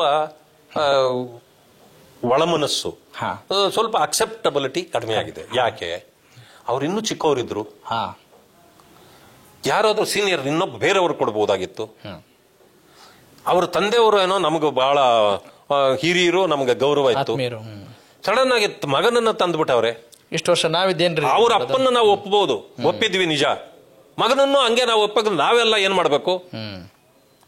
ಈ ರೀತಿ ಅದೊಂದು ರೀತಿಯ ಪರ್ಸನಾಲಿಟಿ ವಿಷಯ ಒಳಗಡೆ ಇದೆ ಹೊರತು ಇದನ್ನ ನಮ್ಗೆ ದೊಡ್ಡದಾಗಿ ಆಗೋದಿಲ್ಲ. ಯಡಿಯೂರಪ್ಪನವರು ಅಥವಾ ಜೋಶಿ ಅವರು, ಅಶೋಕ್ ಅವರು, ಸೊ ನಾವೆಲ್ಲ ಕೂತ್ಕೊಂಡು ಅದನ್ನ ತೀರ್ಮಾನ ಮಾಡ್ತೀವಿ. ಇನ್ನೂ ಸದಾನಂದ ಗೌಡ್ರು ಇರ್ತಾರೆ, ಸೊ ಹೈಕಮಾಂಡ್ ಇದೆ, ಇವರೆಲ್ಲ ಕೂತ್ಕೊಂಡು ಸೊ ಒಂದು ಹಂತಕ್ಕೆ ತಂದ್ರೆ ಅದೆಲ್ಲ ಎಲೆಕ್ಷನ್ ವರ್ಗು ಹಿಂಗ್ ನಡೀತದೆ. ಆಮೇಲೆ ಒಗ್ಗಟ್ಟು ಬಂದೇ ಬರ್ತದೆ. ಯಾಕೆ ಅಂತಂದ್ರೆ ಯಾರು ಸನ್ಯಾಸಿಗಳಲ್ವಲ್ಲ, ಅಧಿಕಾರಕ್ಕೆ ಬರ್ಬೇಕಲ್ಲ ಅಂತ ತೀರ್ಮಾನ ಮಾಡ್ತಾರ. ಆಮೇಲೆ ಅದು ಏನೂ ಆಗೋದಿಲ್ಲ ಅಲ್ಲ. ಈಗ ನೀವು ಆಡಳಿತ ಪಕ್ಷದ ವಿರುದ್ಧ ಯುದ್ಧ ಮಾಡ್ಬೇಕು, ಆದ್ರೆ ನಿಮ್ಮ ಪಕ್ಷದಲ್ಲಿ ಯುದ್ಧ ಆಗ್ಬಾರ್ದಲ್ವೇ? ಇಲ್ಲ, ನಮ್ಮಲ್ಲಿ ಯುದ್ಧಕ್ಕೆ ನಮ್ಮಲ್ಲಿ ಏನ್ ರೆಡಿ ಇಲ್ಲ. ಸಣ್ಣ ಪುಟ್ಟ ಭಿನ್ನಾಭಿಪ್ರಾಯಗಳು ಅಲ್ಲೆಲ್ಲೇ ತೀರ್ಮಾನ ಆಗ್ಬಿಡ್ತದೆ. ಸಂದರ್ಭ ಬಂದಾಗ ಅವೆಲ್ಲ ಮರ್ತೇ ಹೋಗ್ಬಿಡ್ತದೆ, ಆ ಕಾಲಕ್ಕೆ ಮರ್ತೇ ಹೋಗ್ಬಿಡ್ತದೆ. ಬಟ್ ಬಿರುಕು ಇರೋದು ಕಾಂಗ್ರೆಸ್ ಅಲ್ಲಿ, ಆದಷ್ಟು ಬಿರುಕಿದೆ. ನೀವೇ ಹೇಳ್ತಿದ್ದೀರಪ್ಪ ಹಾಗೆ. ಅಧಿಕಾರ ಇರೋದ್ರಿಂದ ನಿಮ್ಗೆ ಹಂಗೆ ಕಾಣುತ್ತೆ, ಅಧಿಕಾರ ಇದೆ ಅನ್ನೋ ಕಾರಣಕ್ಕೆ ಹಂಗೆ ಕಾಣ್ತಾ ಇದೆ. ಸರ್, ಯಾವ ಕಾರಣಕ್ಕೆ ಬಿರುಕಿದೆ ಅಂತೀರಿ ಕಾಂಗ್ರೆಸ್ ಅಲ್ಲಿ? ಈಗ ನೋಡಿ, ನಾನು ಮುಖ್ಯಮಂತ್ರಿ ಆಗ್ಬೇಕು ಅಂತ ಹೇಳ್ಬಿಟ್ಟು ಡಿ ಕೆ ಶಿವಕುಮಾರ್ ಅವ್ರು ಕೇಳ್ತಿಲ್ವೇ? ಎಲ್ಲಿ ಕೇಳ್ತಿದ್ದಾರೆ ಸರ್? ಎಲ್ಲಿ ಕೇಳ್ತಿದ್ದಾರೆ ಸರ್? ಆದ್ರೆ ಈಗ ಅದು ಮುಖ್ಯಮಂತ್ರಿಗಳು ಸಿದ್ದರಾಮಯ್ಯನವರು ಇದ್ದಾರೆ. ಆಯ್ತು, ಹಿಂಗಿದ್ಮೇಲೆ ಯಾರು ಹೇಳ್ತಾರೆ? ಆಗಿದ್ಮೇಲೆ ನಾನೇ ಮುಖ್ಯಮಂತ್ರಿ ಇನ್ನೂ 2.5 ವರ್ಷ ಅಂತ ಯಾಕೆ ಹೇಳ್ತಾರೆ ಅವರು? ಯಾರು? ಸಿದ್ದರಾಮಯ್ಯನವರು ಹೇಳಿ ಬಿಡಿ ಸರ್. ಅಲ್ಲ, ಯಾಕೆ ಹೇಳ್ಬೇಕು? ಅಲ್ಲ, ಒಂದು ಪಕ್ಷದ ನಿಮ್ಮನ್ನ ಬಿಟ್ಟೋಗಿ ಅಂತ ಯಾರು ಹೇಳಿದ್ರು? ಹಾಗಾದ್ರೆ ಓಕೆ, ಆ ಮಾತು ಬರ್ಬೇಕಾದ್ರೆ ಯಾರೋ ಹೇಳ್ತಿರ್ಬೇಕಲ್ಲ ಬಿಟ್ಟೋಗಿ. ಅಲ್ಲಿ ಕ್ರೈಸಿಸ್ ಇದೆ ಅಂತ ನೀವು ಹೇಳ್ತಾ ಡಜನ್ ಇದ್ದಾರೆ. ನಾನು ಆಗ್ಬೇಕು ಒಂದು ಡಜನ್ ಇದ್ದಾರೆ. ಆದ್ರಿಂದಲೇ ಇದೆಲ್ಲ ನಡೆದಿರ್ತಕ್ಕಂಥದ್ದು. ಅದಕ್ಕೆ ಆವಾಗ ಯಾವಾಗ ವಿಷಯ ಬರುತ್ತೋ ಆವಾಗ ಇವರು ನಾನೇ ಇರೋದು ಅಂತ. ಆಮೇಲೆ ಈ ಮೊದಲು ಇಲ್ಲ ಒಂದು ಜನ 5 ವರ್ಷಗಳಿಗೆ ಒಮ್ಮೆ ವೋಟ್ ಹಾಕ್ತಾರೆ, ಕರೆಕ್ಟ್. ಒಬ್ರು ಮುಖ್ಯಮಂತ್ರಿಯಾಗಿ ಆಯ್ಕೆ ಆಗ್ತಾರೆ ಶಾಸಕರ ಬೆಂಬಲದಿಂದ, ಹೈಕಮಾಂಡ್ ನ ಒಂದು ನಿರ್ಧಾರದಿಂದ. ಹೀಗಿರುವಾಗ ಮುಖ್ಯಮಂತ್ರಿ ಯಾಕೆ ನೀವು ಬದಲಾವಣೆಯನ್ನ ಯಾಕೆ ನಾವು ಬಯಸಬೇಕು, ಅಥವಾ ಯಾಕೆ ಆ ವಿಚಾರ ಬರಬೇಕು? ಶಾಸಕ ಅವ್ರ ಒಳಗೆ ಏನಾದ್ರೂ ಇರ್ಬೋದು, ಆದ್ರೆ ಶಾಸಕ ಆಗೋದು 5 ವರ್ಷಕ್ಕೆ. ಹೌದು, ಅದನ್ನ ಯಾರು ನೀವು ಬದಲಾಯಿಸಿ ಅಂತ ಹೇಳಲ್ಲ. ಕರೆಕ್ಟ್. ಮಂತ್ರಿ ಆಗ್ಬೇಕು ಅಂತ ಪ್ರತಿಯೊಬ್ಬರಿಗೂ ಆಸೆ ಇರ್ತದಲ್ಲ. ಓಕೆ, ಮಂತ್ರಿ ಆಗ್ಬೇಕು, ಮುಖ್ಯಮಂತ್ರಿ ಆಗ್ಬೇಕು, ಸರ್ವರ ಆಸೆ. ಈಗ ದಲಿತರಿಗೆ 65-70 ವರ್ಷಗಳಿಂದನೂ ಕಾಂಗ್ರೆಸ್ ಮೋಸ ಮಾಡ್ತಾನೆ ಇದೆ ಅಂತ ಹೇಳ್ತಾನೆ ಇದ್ದಾರೆ. ಇದುವರೆಗೂ ಕೊಡಕ್ಕಾಗಿಲ್ಲ. ಅದೇ 2%, 3%. ಈಗ ಧರ್ಮ್ ಸಿಂಗ್ ಅವರು ದೊಡ್ಡ ಲೀಡರು, ನಾವು ಗೌರವಿಸ್ತೀವಿ. ಅವರು ಮುಖ್ಯಮಂತ್ರಿ ಆದ್ರು, ನಮಗೇನು ಹೊಟ್ಟೆ ಉರಿ ಇಲ್ಲ. ಮೊಯ್ಲಿ ಅವರು 1-2% ಅವರು ಆದ್ರು. ಇಂಥವರೆಲ್ಲ ಆದಾಗ ನೀವ್ ಹೇಳ್ತೀರಿ ನಂಬರ್ 1 ದಲಿತರು ಕರ್ನಾಟಕದಲ್ಲಿ ಅಂತ ನೀವೇ ಅನೌನ್ಸ್ ಮಾಡ್ತೀರಲ್ಲ, ಅಂತವ್ರನ್ನ ಏನ್ ಮಾಡಿದ್ದೀರಿ? ಏನ್ ಮುಖ್ಯಮಂತ್ರಿ? ಅದಕ್ಕೆ ತಾನೇ ಅಂಬೇಡ್ಕರ್ ಅವ್ರು ಹೇಳಿದ್ ಸರಿ ಆಯ್ತಲ್ಲ, ಅಲ್ಲಿಗೆ ಸುಡುವ ಮನೆ. ನಿಮಗಿಲ್ಲಿ ಭವಿಷ್ಯ ಇಲ್ಲ. ಸರ್, ಯಾವ್ದ್ರಲ್ಲಿ ಏನು ಪುಸ್ತಕದಲ್ಲಿ ಇದೆಯಾ? ಪುಸ್ತಕದಲ್ಲಿ ಇದೆ, ಹೇಳಿದ್ದಾರೆ ಅವ್ರು. ಅದು ಎಲ್ಲರಿಗೂ, ಕಾಂಗ್ರೆಸ್ಗೂ ಗೊತ್ತಿದೆ, ಎಲ್ರಿಗೂ ಗೊತ್ತಿದೆ, ಪುಸ್ತಕಗಳಲ್ಲೂ ಇದೆ. ಅವರ ಬರಹಗಳು ಇದೆಯಲ್ಲ ಪುಸ್ತಕ, ಅದರಲ್ಲಿದೆ. ಓಕೆ ಸರ್, ಈಗ ಮುಖ್ಯಮಂತ್ರಿಗಳು ಒಬ್ರಾಗ್ತಾರೋ ಇಬ್ರಾಗ್ತಾರೋ, ಭಾರತೀಯ ಜನತಾ ಪಕ್ಷದಲ್ಲಿ 3 ಒಂದೇ ಅಧಿಕಾರದ ಅವಧಿಯಲ್ಲಿ ಆಗ್ಲಿಲ್ವೇ? ಅಲ್ಲ, ಎಲ್ಲಾ ಪಕ್ಷದಲ್ಲೂ ಸಂದರ್ಭ ಬಂದಾಗ ಆಗ್ತಾರೆ. ಯಾಕೆ ಮೊದಲು ಇದಿದ್ದಾಗ್ಲೂ ಆಗ್ಲಿಲ್ವಾ? ವೀರೇಂದ್ರ ಪಾಟೀಲ್ ಆದ್ರು, ಬಂಗಾರಪ್ಪ ಆದ್ರು, ಅದಾದ್ಮೇಲೆ ಮೊಯ್ಲಿ ಅವರಾಗ್ಲಿಲ್ವೇ? ಅಲ್ಲೂ 3 ಜನ ಆದ್ರು. ಅಲ್ಲ ಸರ್, ಯಡಿಯೂರಪ್ಪ ಅವರು, ಜಗದೀಶ್ ಶೆಟ್ಟರು, ಡೆಪ್ಯೂಟಿ ಸಿಎಂ ಅನ್ನೋದು ಕರ್ನಾಟಕದಲ್ಲಿ ಉದ್ಭವ ಆಗಿದ್ದೇ ಎಸ್ ಎಂ ಕೃಷ್ಣ ಅವರನ್ನ ಅಕಾಮಡೇಟ್ ಮಾಡಕ್ಕೆ. ಅದಾದ ಮೇಲೇನೆ ಮಾನ್ಯ ಸಿದ್ದರಾಮಯ್ಯನವರು 2 ಸಾರಿ ಆಗ್ಲಿಕ್ಕೆ ಅವಕಾಶ ಆಯ್ತು. ಹಂಗಿದ್ದಾಗಲೂ ಕೂಡ ಇವರು ಜನತಾ ದಳದಿಂದ ಕಾಂಗ್ರೆಸ್ಗೆ ಬರ್ತಾರೆ. ಅದೇ ಜನತಾ ದಳದಿಂದ ಬಂದವ್ರನ್ನ ನೀವು ಮುಖ್ಯಮಂತ್ರಿ ಮಾಡ್ತೀರಿ. ಅದೇ ಕಾಂಗ್ರೆಸ್ನಲ್ಲೇ ಇದ್ದ ದಲಿತರೊಬ್ಬರನ್ನ ಮಾಡಕ ನಿಮಗೆ ಆಗ್ಲೇ ಇಲ್ವಲ್ಲ? ಇದಲ್ವಾ ಮೋಸ, ಇದಲ್ವಾ ವಂಚನೆ? ಅದಕ್ಕೆ ಕೇಳ್ತಾರೆ ಜನ. ಅದರಲ್ಲಿ ತಪ್ಪೇನಿದೆ? ನಿಮ್ಗೆ ಒಳ್ಳೆ ಅಸ್ತ್ರ ಇದು ಅಂತೀರಿ ಬಿಜೆಪಿಗೆ? ಅಸ್ತ್ರದ ಪ್ರಶ್ನೆ ಅಲ್ಲ. ಅಲ್ಲ ಸರ್, ಈಗ ಸಾಮಾಜಿಕ ನ್ಯಾಯ ಮಾತಾಡುವಂತ ಪಕ್ಷ ಇಲ್ಲಿ ಸಾಮಾಜಿಕ ನ್ಯಾಯ ಕೊಟ್ಟಿದೆ ಅನ್ನೋದು ನನ್ನ ಪ್ರಶ್ನೆ. ಓಕೆ, ನೀವು ಅಧಿಕಾರಕ್ಕೆ ಬಂದ್ರೆ ರಾಜ್ಯದಲ್ಲಿ ಇಂಥದ್ದೆಲ್ಲ ನಾವು ಈಸಿಯಾಗಿ ನಿವಾರಣೆ ಮಾಡ್ತೀರಿ ಅಂತ ನೀವು ಹೇಳ್ತಾ ಇದ್ರಿ.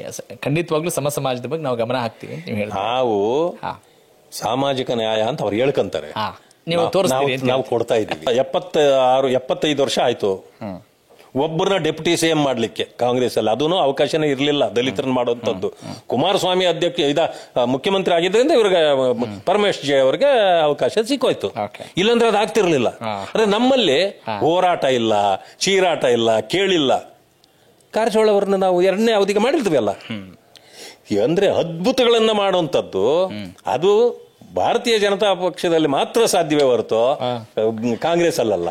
ಜೆಡಿಎಸ್ ನಿಮ್ಮ ಜೊತೆಗೆ ಸೇರಿ ಬಿಜೆಪಿ ತುಂಬಾ ಬಲವರ್ಧನೆ ಆಯ್ತು ಅನ್ನೋ ಫೀಲಿಂಗ್ ಇದೆಯಾ? ಗಿವ್ ಅಂಡ್ ಟೇಕ್ ಆಗಿದೆ ಅನ್ಕೊಳ್ಳೋಣ. ಅವ್ರಿಗೂ ಉಪಯೋಗ ಆಗ್ತಾ ನಮಗೂ ಉಪಯೋಗ ಆಗ್ತಾ ನೋಡಬಾರ್ದು. ಇಟ್ ಈಸ್ ಅಕ್ಸೆಪ್ಟೆಡ್ ಅಗ್ರಿಮೆಂಟ್ ಇದು. ಅದರಲ್ಲಿ ಯಾರಿಗೆ ಅನ್ಯಾಯ ಆದ್ರೂ ಅನ್ಯಾಯ ಅನ್ನಂಗಿಲ್ಲ, ಬಹಳ ಒಳ್ಳೇದಾಗಿದೆ ಒಳ್ಳೇದು ಅನ್ನಂಗಿಲ್ಲ. ಸರ್, ಉಪಯೋಗ ಇಲ್ಲದೆ ಯಾವ್ದಾದ್ರೂ ರಾಜಕಾರಣಿ ಅಥವಾ ರಾಜಕೀಯ ಪಕ್ಷಗಳು ಹೊಂದಾಣಿಕೆ ಮಾಡ್ಕೊಳ್ಳುತ್ತವಾ ಸರ್? ಇಲ್ಲ, ಹೊಂದಾಣಿಕೆ ಅಂದ್ರೆ ಏನು? ಅಡ್ಜಸ್ಟ್ಮೆಂಟ್ ಅಂದ್ರೆ ಅಲ್ಲ, ಹೊಂದಾಣಿಕೆ ಅನ್ನೋದೇನೆ ನಿಮ್ಮ ಹತ್ರ ಇರೋದು ನನಗ್ ಬೇಕು. ಹೊಂದಾಣಿಕೆ ಅನ್ನೋದೇನೆ ಪರಸ್ಪರರಿಗೆ ಆಗ್ಬೇಕು ಅನ್ನೋದೇ. ಅದರಿಂದಾಗಿ ಅದನ್ನ ದೊಡ್ಡದಾಗಿ ಹೇಳ್ಕೊಳ್ಳೋಂಥದ್ದು ಏನಿಲ್ಲ. ಈಗಲೂ ಕೂಡ ನಾವು NDA ಆಗಿ ಕೆಲಸ ಮಾಡ್ತಿದ್ದೀವಿ, ಮುಂದುವರಿತು. ಅಲ್ಲ ಅಂದ್ರೆ ಸೈದ್ಧಾಂತಿಕ ವೈರುಧ್ಯಗಳಿದ್ರೂ ಕೂಡ ಕೈ ಜೋಡಿಸ್ಕೊಂಡು ಹೋಗ್ತಾ ಇದೆ ಬಿಜೆಪಿ. ಸೈದ್ಧಾಂತಿಕ ವೈರುಧ್ಯಗಳು ಏನ್ ಸರ್? ಬಿಜೆಪಿ ತತ್ವ ಸಿದ್ಧಾಂತ ಏನು ಸರ್? ಜೆಡಿಎಸ್ ತತ್ವ ಸಿದ್ಧಾಂತ ಏನು? ಹೇಗೆ ನೀವು ಇದನ್ನ ಸಮರ್ಥಿಸಿಕೊಳ್ಳಿ? ಜನತಾ ಪರಿವಾರ ಅಥವಾ ಬಿಜೆಪಿ ಪರಿವಾರ ಹುಟ್ಟು ಎಲ್ಲಿಂದು? ಜನತಾ ಪರಿವಾರ 77ರಲ್ಲಿ ಎಲ್ಲರೂ ಒಟ್ಟಿಗೆ ಇದ್ದವರು, ಒಂದೇ party. No even Jana Sangh merged with Janata Parivar ಎಲ್ಲರೂ ಆಗಿ ಅದಾದ್ಮೇಲೆ ತುಂಡಾದಾಗ ಹೊರಗೆ ಬಂದಿರೋದು ಅಷ್ಟೇನೆ. ಅದರಿಂದಾಗಿ ಅವ್ರಿಗೂ ನಮಗೂ ಬೇಕಾದ ತುಂಬಾ ವ್ಯತ್ಯಾಸ ಇಲ್ಲ. ನೀವು ಒಂದು ತಿಳ್ಕೊಳ್ಳಿ, ಈ ಚುನಾವಣೆಗೆ ಹಿಂದಿನ ಚುನಾವಣೆ ಕಾಂಗ್ರೆಸ್ ಜನತಾದಳ ಸೇರಿ ಮಾಡಿದ್ರು, ಹೌದು ಅಲ್ವಾ? ಪಾರ್ಲಿಮೆಂಟ್ ಅಲ್ಲಿ ಎಷ್ಟು ಗೆದ್ರು? 1 ಗೆದ್ರು ಇವರು ಅಷ್ಟೇ. ಇನ್ನೆಲ್ಲ ನಾವು ಗೆದ್ವಿ. ಯಾಕೆ ಗೊತ್ತಾ? ಕಾಂಗ್ರೆಸ್ನೊಂದಿಗೆ ಹೋಗ್ಲಿಕ್ಕೆ ಜನತಾದಳ ಕಾರ್ಯಕರ್ತರಿಗೆ ಇಷ್ಟ ಇರಲಿಲ್ಲ. ಯಾಕೆ ಅಂದ್ರೆ ಕಾಂಗ್ರೆಸ್ ವಿರುದ್ಧವಾಗಿಯೇ ಜನತಾದಳ ಕಾರ್ಯಕರ್ತರು ಬೆಳೆದಿರೋದು. ಅದರಿಂದ ಅವ್ರು ಯಾವತ್ತು ಅವ್ರಿಗೆ ಓಟ್ ಹಾಕಲ್ಲ, ಅದು ನಮಗಾಗ್ತಾರೆ. ಹಂಗಾಯ್ತು. ಅದಕ್ಕೇನ್ ಮಾಡಿದ್ರು, ಈ ಸಾರಿ ಅವ್ರು ನಮ್ಮ ಜೊತೆಯಲ್ಲೇನೆ ಬಂದ್ರು. ಅಂದ್ರೆ ನಿಮ್ಮ ಎಲ್ಲ ಹೊಂದಾಣಿಕೆಗಳಿಗೆ ಸಮರ್ಥವಾದ ಸಮರ್ಥನೆಗಳು, ಕಾರಣಗಳು ಇದಾವೆ ಅಂತ ನೀವು ಹೇಳ್ತೀರಿ ಅಲ್ಲ?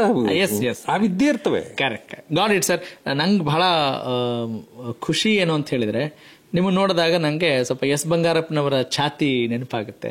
ಹಂಗೆ ನಿಮ್ಮ ಆ ಹಿನ್ನೆಲೆಯನ್ನು ಕೂಡ ತಿಳ್ಕೊಳ್ಬೇಕು ಅಂತ ಆಸೆ ನಮಗೆ. ಯಾಕಂದ್ರೆ ಎಸ್ ಬಂಗಾರಪ್ಪ ವರ್ಣರಹಿತ ರಾಜಕಾರಣಿ, ಮತ್ತೆ ನೀವು ಅವರ ಒಡನಾಟದಲ್ಲಿ ಬಹಳ ದಿನಗಳಿಂದ ಗುರುತಿಸ್ಕೊಂಡು ಬಂದಂಥವ್ರು.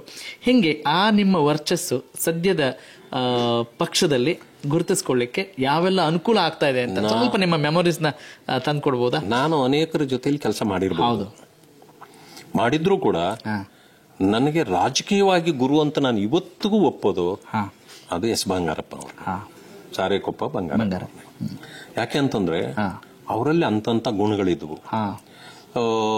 Is a very knowledgeable person and village based. ಒಬ್ಬ ಸಣ್ಣ ಹಳ್ಳಿಯಿಂದ ನಾನು ಹೇಗೆ ಬಂದಿದ್ದೇನೋ ಹಾಗೆ ಅವರು ಹಳ್ಳಿಯಿಂದ ಬಂದವರು ಬಂದು ಇಂಥ ಒಂದು ರಾಜ್ಯದಲ್ಲಿ ಒಂದು ಮುಖ್ಯಮಂತ್ರಿ. ಆಮೇಲೆ ಅವ್ರದ್ದೊಂದು ತತ್ವನೇ ಇತ್ತು. ನನ್ಗೆ ಹೇಳೋರು ಅವರು, ನಾರಾಯಣ ಸ್ವಾಮಿ ತಿಳ್ಕೊ, ಯಾವಾಗ್ಲು ನಾನು ಅಡ್ಜಸ್ಟ್ಮೆಂಟ್ ಮಾಡ್ಕೊಂಡು ಹೋಗಿದ್ದಿದ್ರೆ ನಾನು ಏನೋ ಆಗ್ಬಿಡ್ತಿದ್ದೆ ಮೊದ್ಲೇ. ನಾನು ಕಾಂಗ್ರೆಸ್ ಬಿಟ್ಟೆ, ಜನತಾ ಪರಿವಾರದ ಜೊತೆ ಹೋದೆ. ಮುಖ್ಯಮಂತ್ರಿ ಆಗಬೇಕಾಗಿತ್ತು. ಎಲ್ಲರೂ ಸೇರಿ ನನ್ನನ್ನು ತಪ್ಪಿಸ್ಬೇಕು ಅಂತೇಳಿ, ಅದಕ್ಕೆ ಮುಂಚೆ ಬಿಜೆಪಿ ಇದು ಗುಂಡೂರಾವ್ ಮಾಡಿಬಿಟ್ರು. ನನ್ನನ್ನು ಮಾಡಲಿಲ್ಲ. ನಾನು ಬೇಕು ಅಂತ ಹೋಗಿ ನೆಕ್ಸ್ಟ್ ಸೀಟಲ್ಲಿ ಕುತ್ಕೊಳ್ಳಲಿಲ್ಲ, ಅವ್ರ ಪಕ್ಕದಲ್ಲಿ ಕುತ್ಕೊಳ್ಳಲಿಲ್ಲ. ಅವ್ರ ಎಗರೆಸ್ಟ್ ಆಗಿರ್ಬೇಕು ಅಂತೇಳಿ ಇದಕ್ಕೆ ಹೋದೆ. ಹೋಗಿ ಅಲ್ಲಿ ಇದು ಮಾಡಿದ್ವಿ. ಅಲ್ಲಿ ನನಗೆ ತಪ್ಪಿಸ್ಬೇಕು ಅಂತೇಳಿ ಹೆಗ್ಡೆಯವ್ರನ್ನ ತಂದುಬಿಟ್ರು. ಅಲ್ಲಿ ಬಿಟ್ಟೆ, ತಿರುಗಿ ಕಾಂಗ್ರೆಸ್ಗೆ ಬಂದೆ. ಯಾಕೆ? ನಾನು ಅಡ್ಜಸ್ಟ್ ಆಗಿದ್ರೆ ಅಲ್ಲೇನೆ ಇನ್ನೊಂದು ಪೋರ್ಟ್ಫೋಲಿಯೋ ನನಗೆ ರೆಡಿ ಇರೋದು. ನನಗೆ ಪೋರ್ಟ್ಫೋಲಿಯೋ ಅಲ್ಲ ಮುಖ್ಯ, ಫಸ್ಟ್ ನಂಬರ್ 1 ಸೀಟೇ ನನಗೆ ಮುಖ್ಯ. Either it is chief minister or opposition leader. ಈಗ ಮಧ್ಯದ ಬೇಡ ನನಗೆ. ಅದು ಅವರ ತತ್ವ. ಅದನ್ನ ಮಾಡ್ಕೊಂಡು ಸಕ್ಸಸ್ ಆದ್ರು. ಅದಾದ್ಮೇಲೂ ಜನಸಾಮಾನ್ಯರಲ್ಲಿ ಬೆರ್ತ ಒಬ್ಬ ವ್ಯಕ್ತಿ ಅನ್ನೋ ಕಾರಣಕ್ಕೆ ಅವರನ್ನ ಎಲ್ಲಾ ಪಕ್ಷಗಳು ಕರೀತಿದ್ವು. ಜನರ ಜೊತೆಯಲ್ಲಿ ಜೋಡಿಸ್ಕೊಳ್ಳೋದ್ರಲ್ಲಿ ನಂಬರ್ 1 ಅವರು. ಅವರು ಜನರ ನಾಡಿ ಮಿಡ್ತಾ ಗೊತ್ತಿದ್ದವರು. ಆಮೇಲೆ ಅವರು ಕೈಗೆ ಕೈ ಹಾಕ್ತಿರ್ಲಿಲ್ಲ, ಅವ್ರ ಹೃದಯಕ್ಕೆ ಕೈ ಹಾಕ್ಬಿಡ್ತಿದ್ರು. ಆ ಗುಣಗಳಿದ್ರು. ಅವ್ರೇನಾದ್ರೂ ಭಾಷಣ ಮಾಡಕ್ ನಿಂತ್ರೆ ಎಂತೆಂತವರು ಕೂಡ ನಿಂತು ಕೇಳಬೇಕು ಅಂತ ನಿಂತೇ ಕೇಳೋರು.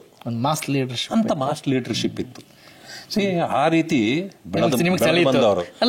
ಆದ್ರೆ ಬಹಳ ದಿಟ್ಟತನ ಇತ್ತು. ನೇರ ಮುಖದ ಮೇಲೆ ಹೇಳೋರು ಯಾರಿಗೆ ಬೇಕಾದ್ರೆ, ಒಳಗೊಂದು ಇಲ್ವೇ ಇಲ್ಲ. ಅದು ಕಾಂಗ್ರೆಸ್ ಇಡಿಸ್ಲಿಲ್ಲ. ಕಾಂಗ್ರೆಸ್ ಇಡಿಸೋದು ಗುಲಾಮಗಿರಿ ಮಾತ್ರ. ಈಗ ದೊಡ್ಡ ಲೀಡರ್ಗಳು ಕಾಂಗ್ರೆಸ್ ಅಲ್ಲಿ ಆಗವ್ರಲ್ಲ, ಗುಲಾಮಗಿರಿ ಅಲ್ಲಿ ಇಲ್ಲದೆ ಯಾರು ಆಗಿಲ್ಲ. 100%. ಅದು ಬಿಜೆಪಿ ಇಲ್ಲ ಅಂತೀರಿ? ಬಿಜೆಪಿಯಲ್ಲಿ ಗುಲಾಮಗಿರಿನೇ ಕಾಣಲ್ಲ. ಯಾಕೆ ಅಂತ ಕಾಣಲ್ಲ ಅಂದ್ರೆ, ಈ ಫಸ್ಟ್ ಟೈಮ್ ಅವ್ರನ್ನೂ ಮುಖ್ಯಮಂತ್ರಿ ಮಾಡ್ಬಿಡ್ತಾರೆ. ಅವ್ನು ಯಾವ ಗುಲಾಮಗಿರಿ ಮಾಡಿರ್ತಾನೆ, ಫಸ್ಟ್ ಟೈಮ್ ಗೆದ್ದು ಬಂದಿರ್ತಾನೆ. ಆದ್ರೆ ಸಾಮಾಜಿಕ ನ್ಯಾಯ ಕೊಡ್ಬೇಕು. ಇಲ್ಲಿ ಬ್ಯಾಕ್ವರ್ಡ್ ಕ್ಲಾಸ್ ಕೊಡ್ಬೇಕಾ? 4 ಸಾರಿ 5 ಸಾರಿ MLA ಆಗಿರ್ತಾನೆ. ಬಿಡಪ್ಪ, ಅಲ್ಲಿ ಸಾಮಾಜಿಕ ನ್ಯಾಯ ಕೊಡ್ಬೇಕು ನಾವು. ಅಲ್ಲೊಬ್ಬ ಬ್ಯಾಕ್ವರ್ಡ್ ಕ್ಲಾಸ್ ಮಾಡೋದು, ಇನ್ನೊಂದು ಕಡೆ ಎಲ್ಲೋ ಇನ್ನೊಂದು ಫಾರ್ವರ್ಡ್ ಮಾಡು. ಹಿಂಗೆ 1 ವರ್ಷ 1 ಸಾರಿ ಆದವ್ರನ್ನ 2 ಸಾರಿ ಹೀಗೆ ಮಾಡ್ತಾರೆ. Fine sir. ಈಗ ದೊಡ್ಡ ಸೀನಿಯರ್ ಲೀಡರ್ಗಳು ಇರಬಹುದು, ಇದ್ರು ಯಾರ್ಯಾರಿಗೆ ಎಷ್ಟೆಷ್ಟು ಎಲ್ಲೆಲ್ಲಿ ಗೌರವ ಕೊಡ್ಬೇಕು ಅದನ್ನ ಕೊಡ್ತಾರೆ, ಇಲ್ಲ ಅಂತೇನಿಲ್ಲ. ಎಸ್ ಬಂಗಾರಪ್ಪನವರು ಸೊರಬ ಸಾರೆಕೊಪ್ಪದಲ್ಲಿ, ಆದ್ರೆ ಚಲವಾದಿ ನಾರಾಯಣ ಸ್ವಾಮಿ ಅವರು ದೇವನಹಳ್ಳಿ ಮತ್ತೆ ಹೊಸಕೋಟೆ ಭಾಗದಲ್ಲಿದ್ದವರು. ಹೆಂಗೆ ಆ ಒಂದು ಸೆಳೆತ, ಅದು ಹೇಗೆ ಸಾಧ್ಯ ಆಯ್ತು? ಆ ಒಡನಾಟ ಅಷ್ಟು ಸುಲಭವಾಗಿತ್ತು, ಹೆಂಗಾಯ್ತು? It is like a magnetic. ಯಾವುದು ಸೆಳ್ಕೊಳ್ತದೆ ಅದು ಮೋಸ್ಟ್ ಇಂಪಾರ್ಟೆಂಟ್. ಎಲ್ಲವೂ ಸೆಳೆಯಲ್ಲ. ಸೊ ನನಗೆ ಬಹಳ ಇಷ್ಟವಾಗ್ತಿದ್ದವರು ಆ ಕಾಲಘಟ್ಟದಲ್ಲಿ ನಾವು ಬರುವಾಗ. ಮೊದಲನೇ ನಂಬರ್ 1 ಬಂಗಾರಪ್ಪ. ಯಾಕಂತಂದ್ರೆ ಆ ರೀತಿ ಅಗ್ರೆಸಿವ್ ಲೀಡರ್ಶಿಪ್ ಇತ್ತು. ಎರಡನೇದು ನನಗೆ ಅವಾಗ ಕಾಣ್ತಿದ್ದವರು ಬಸವಲಿಂಗಪ್ಪ ಅಂತ, ಬಿ ಬಸವಲಿಂಗಪ್ಪ. ಅವರಿಬ್ರು ವೆರಿ ಅಗ್ರೆಸಿವ್ ಲೀಡರ್. ಇವರು backward class and is SC. So ಅವರ ಮಾತುಗಳು, ಅವರು ಏನಾದ್ರೂ ಒಂದು ಮಾತಾಡಿದ್ರೆ ಅದು ನ್ಯೂಸೇ, ಹಂಗಿರ್ತಿದ್ರು. ಆಮೇಲೆ ಕಮಿಟ್ಮೆಂಟ್ ಇರ್ತಿತ್ತು ಅವ್ರಿಗೆಲ್ಲ. ಏನೇ ಮಾತಾಡಿದ್ರೆ ಕಮಿಟ್ಮೆಂಟ್ ಇರ್ತಿತ್ತು. ಬ್ಯಾಕ್ವರ್ಡ್ ಇರ್ಬೋದು, ಡೌನ್ ಟ್ರಾಡನ್ ಇರ್ಬೋದು, ಅವ್ರ ಬಗ್ಗೆ ಕಮಿಟ್ಮೆಂಟ್ ಇರ್ತಿತ್ತು. ಅಂತ ಲೀಡರ್ಶಿಪ್ಗಳೆಲ್ಲ ಇದ್ರು. ಹಾಗಾಗಿ ಅದರಿಂದಾಗಿ ಅವರಿಬ್ರು ಕಾಂಗ್ರೆಸ್ ತಿರುಗಿ ಕಾಂಗ್ರೆಸ್ ಇದ್ರು ಕೊನೆಯ ಗಳಿಗೆಯಲ್ಲಿ ಬಂಗಾರಪ್ಪ ಅಧಿಕಾರದಿಂದ ಇದ್ದು ಸಾಯಲಿಲ್ಲ. ಅವ್ರು ಅಡ್ಜಸ್ಟ್ ಆಗಿದ್ದಿದ್ರೆ ಯಾವಾಗ್ಲೂ ಮುಖ್ಯಮಂತ್ರಿ ಇರ್ಬೋದಾಗಿತ್ತು. ಬಸವಲಿಂಗಪ್ಪ ಇದು ಮುಖ್ಯಮಂತ್ರಿ ಆಗ್ತಾರೆ ಅಂತ ಏನು ಅನ್ಕೊಂಡಿದ್ದೆ, ಯಾವತ್ತೂ ಆಗ್ಲಿಲ್ಲ. ಕೊನೆಗೇನು ಮುಖ್ಯಮಂತ್ರಿ ಆಗ್ತಾರೆ ಅಂತೇಳಿ ಎಲ್ಲರೂ ಹೂವಾನಾರಗಳು ಹಿಡ್ಕೊಂಡು ಮನೆ ಹತ್ರ ಕಾಯ್ತಿದ್ರೆ ಅವ್ರಿಗೆ ವೀರಪ್ಪ ಮೊಯ್ಲಿನ ಮುಖ್ಯಮಂತ್ರಿ ಮಾಡಿದ್ರು. ಅವ್ರಿಗೆ ಮಂತ್ರಿಗಿರಿನೂ ಕೊಡದಿರ ಮಾಡಿದ್ರು. ಅದಕ್ಕೆ ಬ್ರೈನ್ ಹೆಮರೇಜ್ ಆಗಿ ಸತ್ತೋದ್ರು ಅವರು. ಅದೇ ಕಾರಣಕ್ಕೆ ಯಾಕೆ ಅಂತಂದ್ರೆ ಬಹಳ ನೇರವಾಗಿ ಮಾತಾಡೋರು. ಕಾಂಗ್ರೆಸ್ನ ಸಂಸ್ಕೃತಿ ಇಡಿಸೋದಿಲ್ಲ. ಅವ್ರಿಗೆ ಏನಿಲ್ಲ, ಗಾಂಧಿ ಫ್ಯಾಮಿಲಿನ ಓಲೈಕೆ ಮಾಡ್ಕೊಂಡು ಬಿದಿರ್ಬೇಕು ಅಷ್ಟೇ. ಅಷ್ಟಿದ್ರೆ ನಿಮಗೂ ಕೂಡ ಆ ಗುಣ ಇಷ್ಟ ಆಗದೆ ನೀವು ಸ್ವಲ್ಪ ಬೇರೆ ಕಡೆ ಮುಖ ಮಾಡಿದ್ರೆ? ಇಲ್ಲ, ನನಗೆ ಅಷ್ಟೊಂದು ಪ್ರಬುದ್ಧತೆ ಇರಲಿಲ್ಲ ರಾಜಕಾರಣದ ಅವಾಗ. ಇಲ್ಲಿ ಗುಲಾಮಗಿರಿ ಮಾಡ್ಬೇಕಾ ಏನು ಅಂತ. ಆದ್ರೆ ಅಲ್ಲಿ ಪಕ್ಷದ ಕೆಲಸ ನೀವು ಮಾಡ್ಲಿಲ್ದಿರೋ ನಡೀತದೆ. ವ್ಯಕ್ತಿಗಳ ಕೆಲಸ ಮಾಡಬೇಕು. ಯಾರಿಗಾದ್ರೂ ಒಬ್ರಂಗ ಗುಲಾಮರಾಗಿರ್ಬೇಕು ಕಾಂಗ್ರೆಸ್ ಅಲ್ಲಿ. ಅಲ್ಲಿ ಇವನ್ ಯಾರು ಬಹಳ ಒಳ್ಳೆ ಕಾರ್ಯಕರ್ತ, ಇವನ್ ಹೆಂಗಾದ್ರೂ ಮಾಡಿ ಮೇಲೆ ತರಬೇಕು ಅನ್ನೋದು ಯಾರಿಗೂ ಇರಲ್ಲ. ಇವನ್ ಯಾವಾಗ್ಲೂ ನನ್ನ ಹಿಂದೆನೆ ಬಿದ್ದಿರ್ತಾನೆ, ಏನಾನ ಕೊಟ್ಬಿಡ್ಬೇಕು ಅಂತ ಕೊಡ್ತಾರೆ ಅಷ್ಟೇ, ಅಲ್ಲಷ್ಟೇ ಕೊಡೋದು. ಅದರಲ್ಲೂ ಫೇಲ್ ಆಗ್ಬಿಟ್ಟಿದ್ದೀನಿ ನಾನು. ಅಲ್ಲ, ಮಲ್ಲಿಕಾರ್ಜುನ್ ಖರ್ಗೆ ಅವ್ರಲ್ಲ ನಿಮ್ಮ ಮೇಲೆ ಬಹಳ ಆತ್ಮೀಯರಾಗಿದ್ದಾರೆ, ನಾನು ಅವ್ರನ್ನ ಬ್ಲೇಮ್ ಮಾಡಲ್ಲ. ಆ ಕಾಲಘಟ್ಟದಲ್ಲಿ ಅವ್ರ ಶಕ್ತಿ ಎಷ್ಟಿತ್ತು ಅಷ್ಟೇನೋ ಅವರು ಇದು ಮಾಡಿರ್ಬಹುದು, ನಾನು ಬ್ಲೇಮ್ ಮಾಡಕ್ ಹೋಗಲ್ಲ. ಇವತ್ತು ಅವರು ದೊಡ್ಡ ಲೀಡರ್ ಈ ದೇಶದ. ನೋಡಿ, ಬಾಬಾ ಸಾಹೇಬ್ ಅಂಬೇಡ್ಕರ್ ಅವರು ಯಾವ ಎತ್ತರಕ್ಕೆ ಹೋದ್ರು, ಆತರ ಇವತ್ತು ಕರ್ನಾಟಕದಲ್ಲಿ ಒಂದು ಹಳ್ಳಿನಲ್ಲಿ ಹುಟ್ಟಿ ಅವರು ಆ ಎತ್ತರಕ್ಕೆ ಹೋದವ್ರು. ಅದರಿಂದಾಗಿ ನಾನು ಅವ್ರ ಬಗ್ಗೆ ಎಲ್ಲ ಇದು ಮಾಡಕ್ ಹೋಗಲ್ಲ. ಅವ್ರ ಕಾಲಘಟ್ಟದಲ್ಲಿ ನಾನು ಅವ್ರ ಜೊತೆಲಿ ಇದ್ದಾಗ ನನಗೆ ಎಷ್ಟು ಮಾಡ್ಬೋದು ಅಷ್ಟನ್ನು ಮಾಡಿರ್ತಾರೆ. ಅದರ ಬಗ್ಗೆ ನಾನು ಇನ್ನಷ್ಟು ಹೆಚ್ಚು ಮಾತಾಡಕ್ ಹೋಗೋದಿಲ್ಲ. ಬಟ್ ಏನಂತಂದ್ರೆ ಕಾಂಗ್ರೆಸ್ನಲ್ಲಿ ಸರ್ವೈವ್ ಆಗೋದು ಬಹಳ ಕಷ್ಟ. ಅಲ್ಲಿ ಅವರು ಸರ್ವೈವ್ ಆಗಿದಾರಲ್ಲ, ಅದೇ ದೊಡ್ಡ ವಿಷಯ. ಅಲ್ಲ, ನಮ್ಗೆ ಒಂದು ಕುತೂಹಲ ಏನು ಅಂತ ಹೇಳಿದ್ರೆ, ಸಾಮಾನ್ಯವಾಗಿ ಚರ್ಚೆಗಳಿಗೆ ನೀವು ಬರ್ತಾ ಇದ್ದಾಗ ಪಕ್ಷವನ್ನ ಸಮರ್ಥಿಸ್ಕೊಳ್ಳೋ ರೀತಿ, ಕಾಂಗ್ರೆಸ್ ಸಿದ್ಧಾಂತವನ್ನ ಅಪ್ಕೊಂಡವರು, ಇವರು ಬೇರೆ ಪಕ್ಷಕ್ಕೆ ಬರ್ತಾರೆ ಅನ್ನೋದನ್ನ ಊಹೆ ಮಾಡ್ಕೊಳಕ್ ಆಗ್ತಿರ್ಲಿಲ್ಲ. ಮನೆಯಲ್ಲೂ ಕೂಡ ಕಷ್ಟ ಆಯ್ತಾ ಈ ನಿರ್ಧಾರ ತೆಗೆದುಕೊಳ್ಳುವಾಗ? ಅದ್ರ ಬಗ್ಗೆ ಏನಾದ್ರು ನಮಗೂ ತಾಳ್ಮೆಯ ಕಟ್ಟೆ ಅನ್ನೋದು ಇರ್ತದಲ್ಲ, ಅದು ಒಡೆದೋಗಿದೆ. ಒಡೆದೋದ್ಮೇಲೆ ಏನು ರಿಪೇರಿ ಮಾಡಕ್ ಆಗಿಲ್ಲ. ಎಲ್ಲಕ್ಕಿಂತ ಮಿಗಿಲಾಗಿ ನಾನು ಬಿಜೆಪಿಗೆ ಬಂದ್ಬಿಡ್ತೀನಿ, ಇದು ಏನೋ ಆಗ್ಬಿಡ್ತೀನಿ ಅಂತ ನಾನು ಅಂದ್ಕೊಂಡೂ ಇರ್ಲಿಲ್ಲ. ಆಯ್ತಾ? ಆದ್ರೆ ನಮಗೆ ಬೇರೆ ಗೊತ್ತಿಲ್ವೇ, ಏನೋ ಮಾಡಿ ರಾಜಕಾರಣ ಮಾಡ್ಕೊಂಡ ಇರ್ಬೇಕಾಗಿತ್ತು. ಸೊ ನಮಗೂ ಒಂದು ರಾಜಕೀಯದ ಆಸೆ ಇರ್ತದಲ್ಲ. ಫೇಲ್ ಆಗ್ಬಿಟ್ವಲ್ಲ, ಜೀವನ ಇಡೀ ಕಳೆದ್ಬಿಟ್ವಲ್ಲ, 40 ವರ್ಷ ಈ ಕಾಂಗ್ರೆಸ್ ಅಲ್ಲಿ ನಮ್ಮ ಜೀವನ ಎಲ್ಲ ಹಾಳು ಮಾಡ್ಕೊಂಡ್ಬಿಟ್ವಲ್ಲ, ಆ ಭಾವನೆ ಇತ್ತಲ್ಲ. ಆಕಾಂಕ್ಷೆ ಇತ್ತು ಸರ್ ನಿಮ್ಗೆ? ಎಂಟ್ರಿ ಆದಾಗ್ಲೇ ಈ ವಿಧಾನಸೌಧದ ಮೆಟ್ಲು ಹತ್ಲೇಬೇಕು ಅದಿತ್ತು. ಯಾಕೆಂದ್ರೆ ಬಾಬಾ ಸಾಹೇಬ್ ಅಂಬೇಡ್ಕರ್ ಆಗ್ಲಿ, ಬಸವಲಿಂಗಪ್ಪನ ಆಗ್ಲಿ, ಅವ್ರನ್ನೆಲ್ಲ ನಾವು ಅರ್ಥ ಮಾಡ್ಕೊಂಡ್ರೆ, political power is a key, master key to the development. ನನ್ನ ಜನಾಂಗದ ನಾನು ಕೆಲಸ ಮಾಡ್ಬೇಕಂದ್ರು ಕೂಡ ಸೊ ಪವರ್ ಇಲ್ದೆ ನೀವು ಮಾಡಕ್ಕಾಗಲ್ಲ. ಕರೆಕ್ಟ್. ಬಂಗಾರಪ್ಪ ಅದೇ ಹೇಳ್ತಿದ್ದು, ರಾಜಕೀಯ ಮಾಡ್ತಾ ಇರೋದು ನಾವು ಮಠದ ಸ್ವಾಮಿ ಅಲ್ಲ, ನಾನು ಎಲ್ಲೇ ಆಗ್ಲಿ ಪವರ್ ಬೇಕು ನನಗೆ, ಹಂಗೆ ಹೇಳೋರು ಅವರು. ಅದಕ್ಕೆ ಏನಾಯ್ತು ಅಂತಂದ್ರೆ ಅವರು ಎಲ್ಲಾ ಪಾರ್ಟಿ ಆ ಪಾರ್ಟಿ ಅನ್ಕೊಂಡು ಜಾಸ್ತಿ ಮಾಡ್ಬಿಟ್ರು. ಬಟ್ ಅವ್ರ ಶ್ರಮನ, ಬಹಳ ಒಳ್ಳೆ ಲೀಡರು, ಶ್ರಮನ ವ್ಯರ್ಥ ಮಾಡ್ಕೊಂಡ್ರು. ಅದರಿಂದ ಅವ್ರ ಶ್ರಮ ಜನರಿಗೆ ಇನ್ನೂ ಬಹಳ ಅನುಕೂಲ ಮಾಡ್ಕೊಡ್ತಿತ್ತು. ಆದ್ರೆ ಅವರನ್ನ ಸಂಪೂರ್ಣವಾಗಿ ಸಫರ್ ಮಾಡಂಗ್ ಮಾಡ್ಬಿಟ್ರು. ನೋಡಿ, ಅವ್ರು ಸ್ವಲ್ಪ ಕಾಂಗ್ರೆಸ್ನ ವಿರುದ್ಧ ಮಾತಾಡಿದ್ದೆ, ಏನ್ CBI ಕೇಸ್ಗಳು ಹಾಕ್ಸ್ಬಿಟ್ರು, ಅವ್ರನ್ನ ಇಲ್ಲದ ತೊಂದರೆ ಕೊಟ್ಬಿಟ್ರು, ಅವ್ರಿಗೆ ಎಷ್ಟು ಅವ್ರಿಗೆ ಸಫರ್ ಮಾಡಿಸಿತ್ತು. ಕಾಂಗ್ರೆಸ್ಸೇ ಅಂತದ್ದು. ಹೌದಾ? ಕಾಂಗ್ರೆಸ್ ಹೊಗಳಭಟ್ರಿಗೆ ಮಾತ್ರನೇ ಅಲ್ಲಿ ಪ್ರಾಶಸ್ತ್ಯ. ಓಕೆ, ಅಂದ್ರೆ ಈಗ ಆರಾಮಾಗಿದ್ದೀರಿ ಸರ್? ಇಲ್ಲಿ ನಾನು ಆರಾಮಾಗಿದ್ದೀನಿ, ನನಗೇನು ತೊಂದರೆ ಏನೆಲ್ಲ ಇರುತ್ತೆ ಸರ್? ಒಬ್ಬ MLC ಆಗಿ ನಿಮ್ಗೆ ಏನೆಲ್ಲ ಜವಾಬ್ದಾರಿಗಳು ಇರುತ್ತವೆ ಇಲ್ಲಿ? ನೋಡಿ, MLC ಆಗಿ ಜವಾಬ್ದಾರಿ ಕಡಿಮೆ. MLAಗಿರೋಷ್ಟು ಜವಾಬ್ದಾರಿ MLCಗಿರಲ್ಲ. ಅವ್ರಿಗೆ ಕಾನ್ಸ್ಟಿಟ್ಯೂನ್ಸಿ ಇರ್ತದೆ, ಜನಸಂಪರ್ಕ ಇರ್ತದೆ. MLCಗೆ ಜನಸಂಪರ್ಕವೇ ಬರಲ್ಲ. ಹೌದು, ಆಯ್ತಾ? ಅದು ಏನು ಸೆಷನ್ ನಡೆಯುವಾಗ ಹೋಗ್ತೀವಿ, ಒಂದಷ್ಟು ಪ್ರಶ್ನೆ ಮಾಡ್ತೀವಿ, ಜನರ ಸಮಸ್ಯೆಗಳನ್ನ ತಗೊಂಡು ಹೋಗ್ತೀವಿ, ಇದ್ ಮಾಡ್ತೀವಿ ಹೀಗೆ. ಅಥವಾ ಏನಾದ್ರೂ ಇದ್ರೆ ಕಚೇರಿಗಳಲ್ಲಿ ಜನರ ಕೆಲಸಗಳಿದ್ರೆ ಹೇಳ್ತೀವಿ, ಯಾರೋ ನಮ್ಮ ಹತ್ರ ಬಂದವ್ರಿಗೆ ಸಮಜಾಯಿಸಿ ಕೊಡೋದು, ಇಷ್ಟೇ ಇರ್ತದೆ. ಆದ್ರೆ ಒಂದು ಕ್ಷೇತ್ರ ಅನ್ನೋದಿರಲ್ಲ. ಆದ್ರೆ ಶಾಸಕರಿಗೆ ಆ ಕ್ಷೇತ್ರ, ಆ ಜನ ಅಲ್ಲಿ, ಆಮೇಲೆ ಎಲ್ಲಾ ಆ ಕ್ಷೇತ್ರದಲ್ಲಿ ನಡೆಯೋ ಎಲ್ಲಾ ಕಾರ್ಯ ಚಟುವಟಿಕೆಗಳು ಸರ್ಕಾರದ ಮೂಲಕ ಅವನ ಥ್ರೂನೇ ಆಗ್ತದೆ. ನಮ್ ಥ್ರೂನಲ್ಲಿ ಏನೂ ಆಗಲ್ಲ, ನಮ್ದ್ರಲ್ಲಿ ಏನಾಗೋದಿಲ್ಲ. ಅಲ್ಲ, ನಿಮ್ಗೆ ಒಂದಿಷ್ಟು ಸ್ನೇಹಿತರ ಸಂಖ್ಯೆ ಜಾಸ್ತಿ, ಎಲ್ಲಾ ವರ್ಗದವರು ನಿಮ್ ಜೊತೆಗೆ ಇರ್ತಾರೆ, ಅಂದ್ರೆ ರಿಕ್ವೆಸ್ಟ್ ಗಳು ಜಾಸ್ತಿ ಬರ್ತವಲ್ಲ? ಸಹಜವಾಗಿ ಬರುತ್ತೆ. ನನಗೆ ಇಡೀ ಕೆಲಸ ಮಾಡ್ಕೊಡಿ ರಾಜ್ಯದಲ್ಲಿ ನನಗೆ ನನ್ನದೇ ಆದ ಸ್ನೇಹ ಕೂಟ ಇದೆ ನನಗೆ. ಸೊ ಎಲ್ಲರೂ ಬರ್ತಾರೆ, ಸಮಸ್ಯೆ ಇರೋರು ಬರ್ತಾರೆ, ಪ್ರೀತಿ ವಿಶ್ವಾಸ ತುಂಬಾ ಇನ್ಫ್ಲೂಯೆನ್ಸ್ ಮಾಡಿ ನಿಮ್ ಕೆಲಸ ಆಗ್ಲಿ, ಕೆಲಸ ಎಲ್ಲ ಕೇಳ್ಕೊಂಡ್ ಬರಲ್ವಾ? ಬರ್ತಾರೆ. ನೋಡಿ, ನಾನು ಫಸ್ಟ್ ಆಫ್ ಆಲ್ ನಂಬರ್ 1, ಯಾರೇ ಅಧಿಕಾರದಲ್ಲಿರೋರ ಹತ್ರಕ್ಕೆ ನಾನು ಹೋಗಲ್ಲ. ಹೌದಾ? ಯಾವ ಪಾರ್ಟಿನೇ ಇರ್ಲಿ. ನಮ್ಮ ಪಾರ್ಟಿ ಇದ್ದಾಗ್ಲೂ ಕೂಡ ಅಧಿಕಾರದಲ್ಲಿ ಇದ್ದವರ ಮನೆ ಮುಂದೆ ನಾನು ಇದು ಸಿಗಲ್ಲ.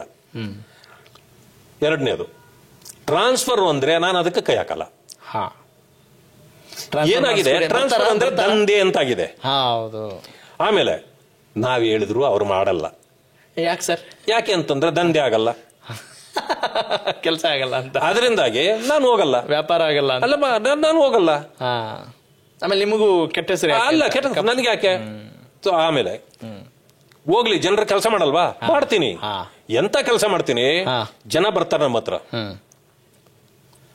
ಎಲ್ಲವೂ ಮಂತ್ರಿ ಮಾಡಲ್ಲ, ಎಲ್ಲವೂ ಶಾಸಕರು ಮಾಡಲ್ಲ. ಅಧಿಕಾರಿ ಎಕ್ಸಿಕ್ಯೂಟಿವ್ ಇದೆ. ಅಧಿಕಾರಿ ವರ್ಗ ಮಂತ್ರಿಗಿಂತ ಹೆಚ್ಚು ಕೆಲಸ ಮಾಡಬಹುದು. ಆದ್ರೆ ಮಂತ್ರಿ ವರ್ಗ ಇದು ಈ ಅಧಿಕಾರಿಗಳು ಹೆಂಗಿರ್ಬೇಕಂತಂದ್ರೆ ಅವರು ಶಿಸ್ತಿನ ಅಧಿಕಾರಿಗಳಾಗಿರ್ಬೇಕು. ಇದ್ರೆ ಎಲ್ಲಾ ಕೆಲಸವೂ ಅವರೇ ಮಾಡಬಹುದು. ಅಧಿಕಾರಿಗಳು ಕೂಡ ಈ ರಾಜಕೀಯ ನಾಯಕರ ಗುಲಾಮರಾಗಿಬಿಡ್ತಾರೆ. ಆಮೇಲೆ ಬೇಕಂತ ಅಂತವರೇ ಬರ್ಲಿ. ಆಮೇಲೆ ಮಂತ್ರಿಗಳು ಅವ್ರನ್ನ ಸವಾರಿ ಮಾಡ್ತಾರೆ. ಯಾಕೆ?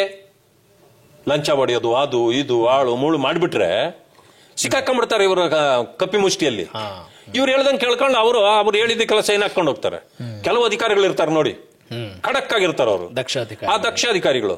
ಅವರು ಯಾರ ಮಾತು ಮಂತ್ರಿಗೆ ಹೋಗಿ ನೀವು ಹೇಳಿ ಒಂದು ಮಾತು, ಸರ್ ಅವ್ರಿಗೆ ಸ್ವಲ್ಪ ಹೇಳಿ ನನ್ ಕೆಲಸ ಆಗುತ್ತೆ.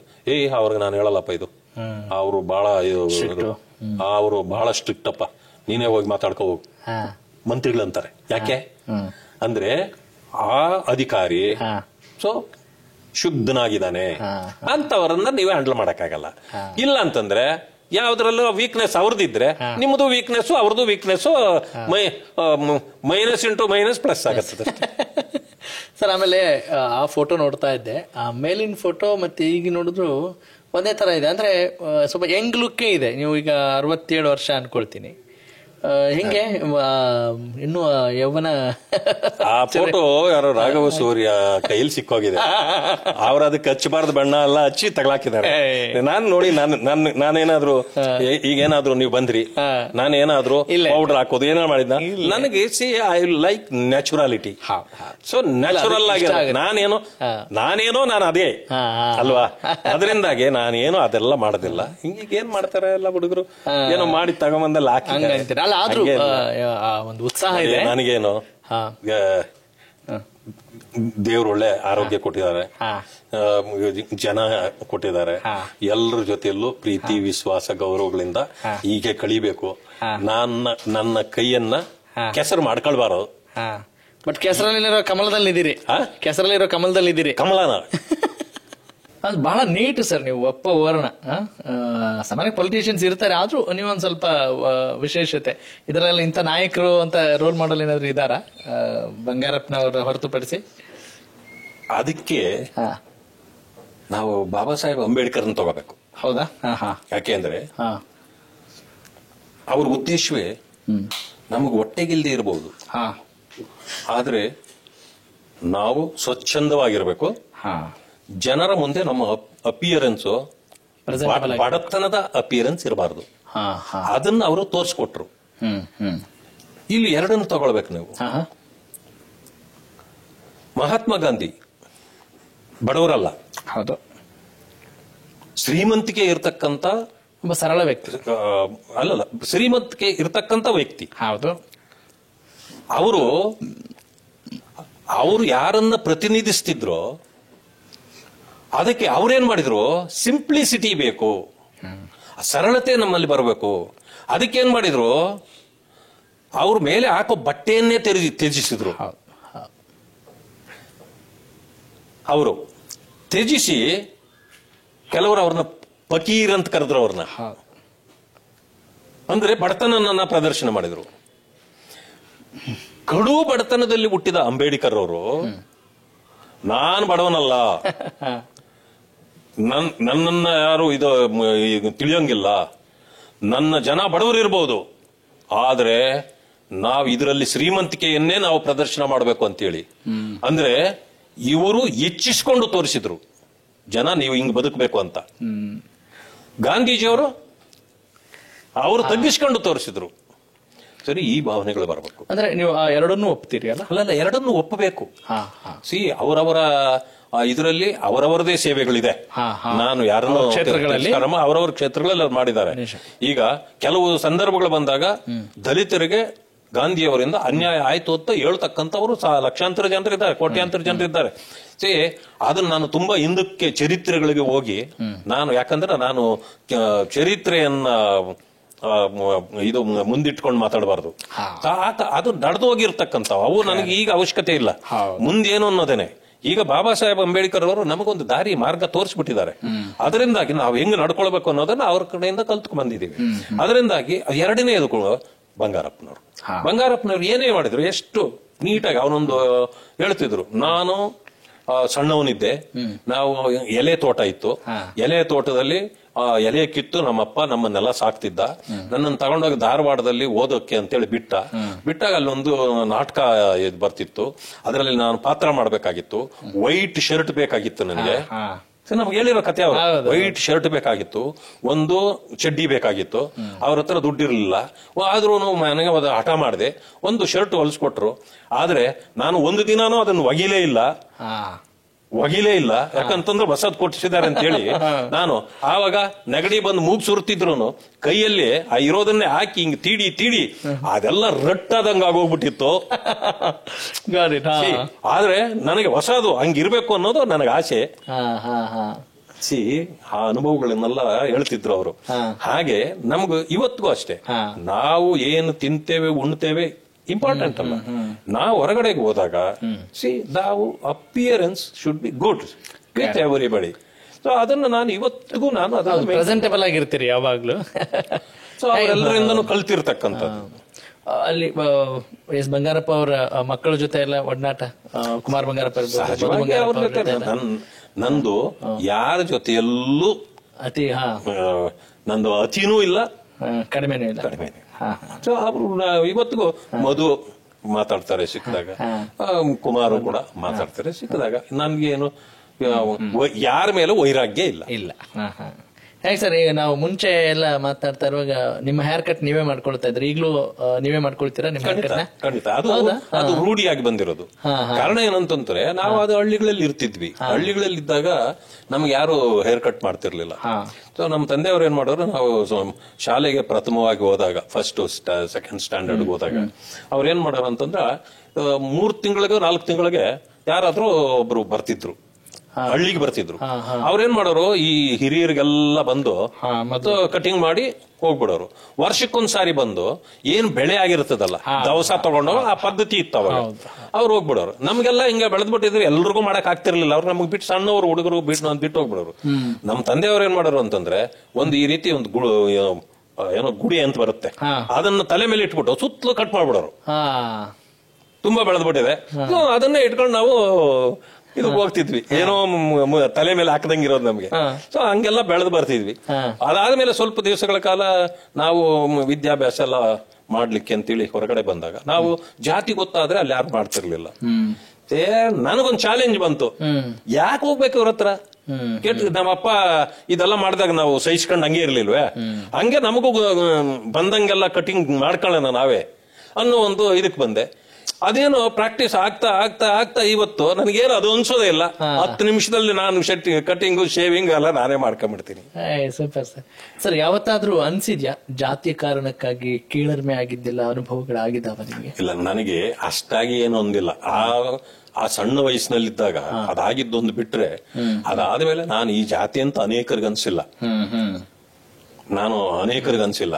ಸೊ ಯಾಕೆಂತಂದ್ರೆ ನನ್ನ ನಡೆ ಹಾಗೆ ಇರ್ತಿತ್ತು, ಎಲ್ಲರ ಜೊತೆಯಲ್ಲಿ ಬೆರೀತಕ್ಕಂಥದ್ದು, ಸ್ನೇಹ ಬಹಳ ಚೆನ್ನಾಗಿರ್ತಿತ್ತು. ನನ್ನನ್ನು ಯಾರು ಹಾಗೆ ಏನೋ ಮಾಡ್ತಿರ್ಲಿಲ್ಲ. ಆಮೇಲೆ ನಾನು ಹೆಚ್ಚಿಗೆ, ನಾನು ಹೇಳಿದ್ನಲ್ಲ, ಹಚ್ಕೊಳ್ತಿರ್ಲಿಲ್ಲ. ನಾನು ಯಾರ ಜೊತೆ ಎಲ್ಲೋ ಅವ್ರ ಮನೆಗೆ ಹೋಗ್ಬೇಕು ಅನ್ನೋದು ಏನು ಇರ್ಲಿಲ್ಲ ನನಗೆ. ಸೊ ನಾನು ಸ್ವಂತಿಕೆಯಲ್ಲಿ ಸ್ವಾಭಿಮಾನದಿಂದ ನಾನೇ ನನ್ನ ಜೀವನ ಬೇರೆ ಎಷ್ಟು ಜನರಿಗೂ ಗೊತ್ತಿಲ್ಲ. Totally I made my self. ನನ್ನನ್ನು ನಾನೇ ಈ ಮಟ್ಟಕ್ಕೆ ಬೆಳೆಸ್ಕೊಂಡು ಬಂದಿದ್ದೀನಿ. ನಮ್ಮ ತಂದೆ ತಾಯಿಗಳು ಕೂಡ ಪಾಪ ಬಹಳ ಶ್ರಮಜೀವಿಗಳು, ಆದ್ರೆ ಬಹಳ ಕಷ್ಟದಲ್ಲಿದ್ದವರು. ತಂದೆ ತಾಯಿ ಆಶೀರ್ವಾದದಿಂದ ಇಲ್ಲಿವರೆಗೂ ನಾವು ಬೆಳೆದಿದ್ದೀವಿ. ಬಟ್ ಇಷ್ಟು ಬೆಳೆದಿದ್ದೀವಿ ಅಂತ ಅವ್ರಿಗೆ ಗೊತ್ತಿಲ್ಲ. ಅವರು ನೋಡಿದ್ರೆ ಎಷ್ಟು ಸಂತೋಷ ಪಡ್ತಿದ್ರು ಅಂತ ಅನ್ಸುತ್ತೆ. ಏನ್ ಮಾಡಕ್ಕಾಗಲ್ಲ. ನಾನು ಯಾವ ರೀತಿ ನಾನು ಓದ್ದೆ, ಯಾವ ರೀತಿ ನಾನು ಬೆಳ್ಕೊಂಡು ಬಂದೆ, ನಾನು ಯಾರನ್ನ ಆಶ್ರಯಿಸ್ಲಿಲ್ಲ. ಎಲ್ಲೋ ಒಂದು ಕಡೆ ಇರ್ತಿದ್ದೆ, ನನ್ನ ಪಾಡಿಗೆ ನಾನು ಹಾಗೇ ಬೆಳ್ಕೊಂಡು ಇಲ್ಲಿವರೆಗೂ ಬಂದಿದ್ದೇನೆ. ನಿಮ್ಮ ಮನೆಯಲ್ಲಿ ಪೇರೆಂಟ್ಸ್ಗೆಲ್ಲ ನಿಮ್ಮ ರಾಜಕಾರಣದ ಆಸಕ್ತಿ ಹುಚ್ಚುತನಗಳೆಲ್ಲ ಏನೇನೂ ಇರ್ಲಿಲ್ಲ. ಇಷ್ಟ ಆಗ್ತಿತ್ತಾ? ಇಲ್ಲ, ಅವ್ರಿಗೆ ಏನೇನೂ ಇರ್ಲಿಲ್ಲ. ಅಲ್ಲ, ನಿಮ್ಮ ಈ ಆಸಕ್ತಿಗಳಿಗೆ ಗೊತ್ತಿರ್ಲಿಲ್ಲ ಅಂತ. ನನ್ಗೆ ಈ ರೀತಿ ಆಸಕ್ತಿ ಇದೆ ಅನ್ನೋದು ಅವ್ರಿಗೆ ಏನಾಗ್ಬೇಕು ಅಂತ ಆಸೆ ಇತ್ತು ಸರ್? ನೀವೇನಾಗ್ಬೇಕು? ಸೊ ನಾವು ಕೂಲಿ ಮಾಡ್ತಿದ್ದೀವಿ. ನಮಗೂ ಒಬ್ಬ ಮಗ ಇದ್ದಾನೆ. ಮುಂದೆ ನಮಗೂ ಮುಪ್ಪಾದಾಗ ಅವನು ಕೂಲಿ ಮಾಡಿ ನಮ್ಮನ್ನು ಸಾಕ್ತಾನೆ ಅನ್ಕೊಂಡಿರ್ಬೇಕಷ್ಟೇ. ಹೌದಾ? ಯಾಕಂದ್ರೆ ಅವರ ಆಸೆಗಳು ಸೀಮಿತ ಅಷ್ಟಕ್ಕೆ ಇದ್ವು. ಎಷ್ಟು ಜನ ಮಕ್ಕಳಿದ್ರಿ ಸರ್ ನೀವು? ನಾನು 3 ಜನ ಮಕ್ಕಳು. ನಾವು 3 ಜನರಲ್ಲೇ ಈಗ ಹಳ್ಳಿನಲ್ಲೇ ಇದ್ದಾರೆ, ಇನ್ನು 2 ಅಲ್ಲೇ ಇದ್ದಾರೆ. ನಾನು ಮಾತ್ರ, ನಾನೇ ದೊಡ್ಡವನು. ಅದರಿಂದಾಗಿ ನಾನು ಓದ್ಕೊಂಡು ಈ ಕಡೆಗೆ ಬಂದ ಮೇಲೆ ನಾನು ಊರು ಹೋಗೋದೇ ಕಡಿಮೆ ಮಾಡಿಬಿಟ್ಟೆ. ಅವ್ರು ನನ್ನನ್ನು ಮರ್ತೋಗ್ಬಿಟ್ರು. ಎಲ್ಲೋ ಬದುಕ್ತಾನೆ ಬಿಡಪ್ಪ ಅಂತ. ಆದ್ರೆ ಬದುಕ್ತಾನೆ ಅವನನ್ನು ಅಷ್ಟು ಭರವಸೆ ಇತ್ತು. ಸೊ ಹಾಗೆ ಬಂದೆ. ಅವ್ರಿಗೂ ವಯಸ್ಸಾಯ್ತು, ಅವರೆಲ್ಲ ತೀರ್ಕೊಂಡ್ರು. ಮುಂದಿನ ರಾಜಕೀಯ ಕನಸುಗಳು ಏನಿದಾವೆ ಸರ್ ನಿಮ್ಗೆ? ನನಗೇನು ಕನಸಿಲ್ಲ. ಕನಸು ಕಟ್ಟುವಾಗ ಕಟ್ಟಿದ್ದೆ. ಆ ಕನಸುಗಳಿಗೆಲ್ಲ ಪೆಟ್ಟಾದಾಗ ಬಿಟ್ಟಿದ್ದೆ. ಅದು ಕಾಂಗ್ರೆಸ್ ನಲ್ಲಿ ಇದ್ದವಾಗೆ ನನ್ನ ಕನಸುಗಳೆಲ್ಲ ಸತ್ತು ಹೋಗಿದ್ವು.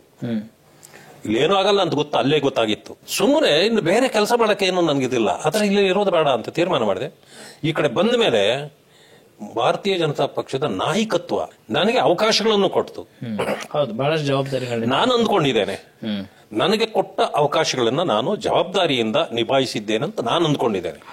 ಅದು ನಾನೇ ಅಂದ್ಕೊಳ್ಳೋದು ತಪ್ಪು. ಅದು ಸಾಮಾನ್ಯವಾಗಿ ನಾನು ತಪ್ಪು ಮಾಡೋದಿಲ್ಲ ಅಂತ ನಾನು ಅಂದ್ಕೊಂಡಿದ್ದೇನೆ. ನನ್ನ ಕಣ್ತಪ್ಪಿ ಏನಾದ್ರೂ ತಪ್ಪಾಗಿದ್ರೆ ನಾನು ಅದನ್ನ ಏನು ಮಾಡಕ್ಕಾಗೋದಿಲ್ಲ. ಆದ್ರೆ ನನ್ನಲ್ಲಿ ಒಂದು ಗುಣ ಇದೆ, ಸಣ್ಣವರನ್ನ ಪ್ರೀತಿಸ್ತೇನೆ, ಹಿರಿಯರನ್ನ ಗೌರವಿಸ್ತೇನೆ. ಇದು 2. ಅನ್ಯತಾ ಯಾರ ವಿಚಾರಕ್ಕೂ ನಾನು ಬಾಯಿ ಹಾಕೋದಿಲ್ಲ. ನಾನು ಯಾರ ಬಗ್ಗೆನೂ ನಾನು ಮಾತಾಡೋದಿಲ್ಲ. ನನಗೆ ಆತರ ಅವಶ್ಯಕತೆನೂ ಇಲ್ಲ. ಏನು ಪಕ್ಷ ನನಗೆ ಜವಾಬ್ದಾರಿ ಕೊಡ್ತದೆ ಅದನ್ನ ನನ್ನ ಕೈಲಾದ ಮಟ್ಟಿಗೆ ನಾನು ಮಾಡುವ ವ್ಯವಸ್ಥೆ ಮಾಡ್ತೇನೆ. ನಮ್ಮ ಜನಾಂಗದ ಜೊತೆಯಲ್ಲಿ ಹೆಚ್ಚಿಗೆ ಜೋಡಿಸ್ಕೊಂಡಿದ್ದೇನೆ. ನಾನು ಈ ಪಕ್ಷಕ್ಕೆ ಬಂದಾಗ ಅನೇಕರು ನನ್ನ ಬಗ್ಗೆ ಬೇಸರ ವ್ಯಕ್ತಪಡಿಸಿದ್ರು.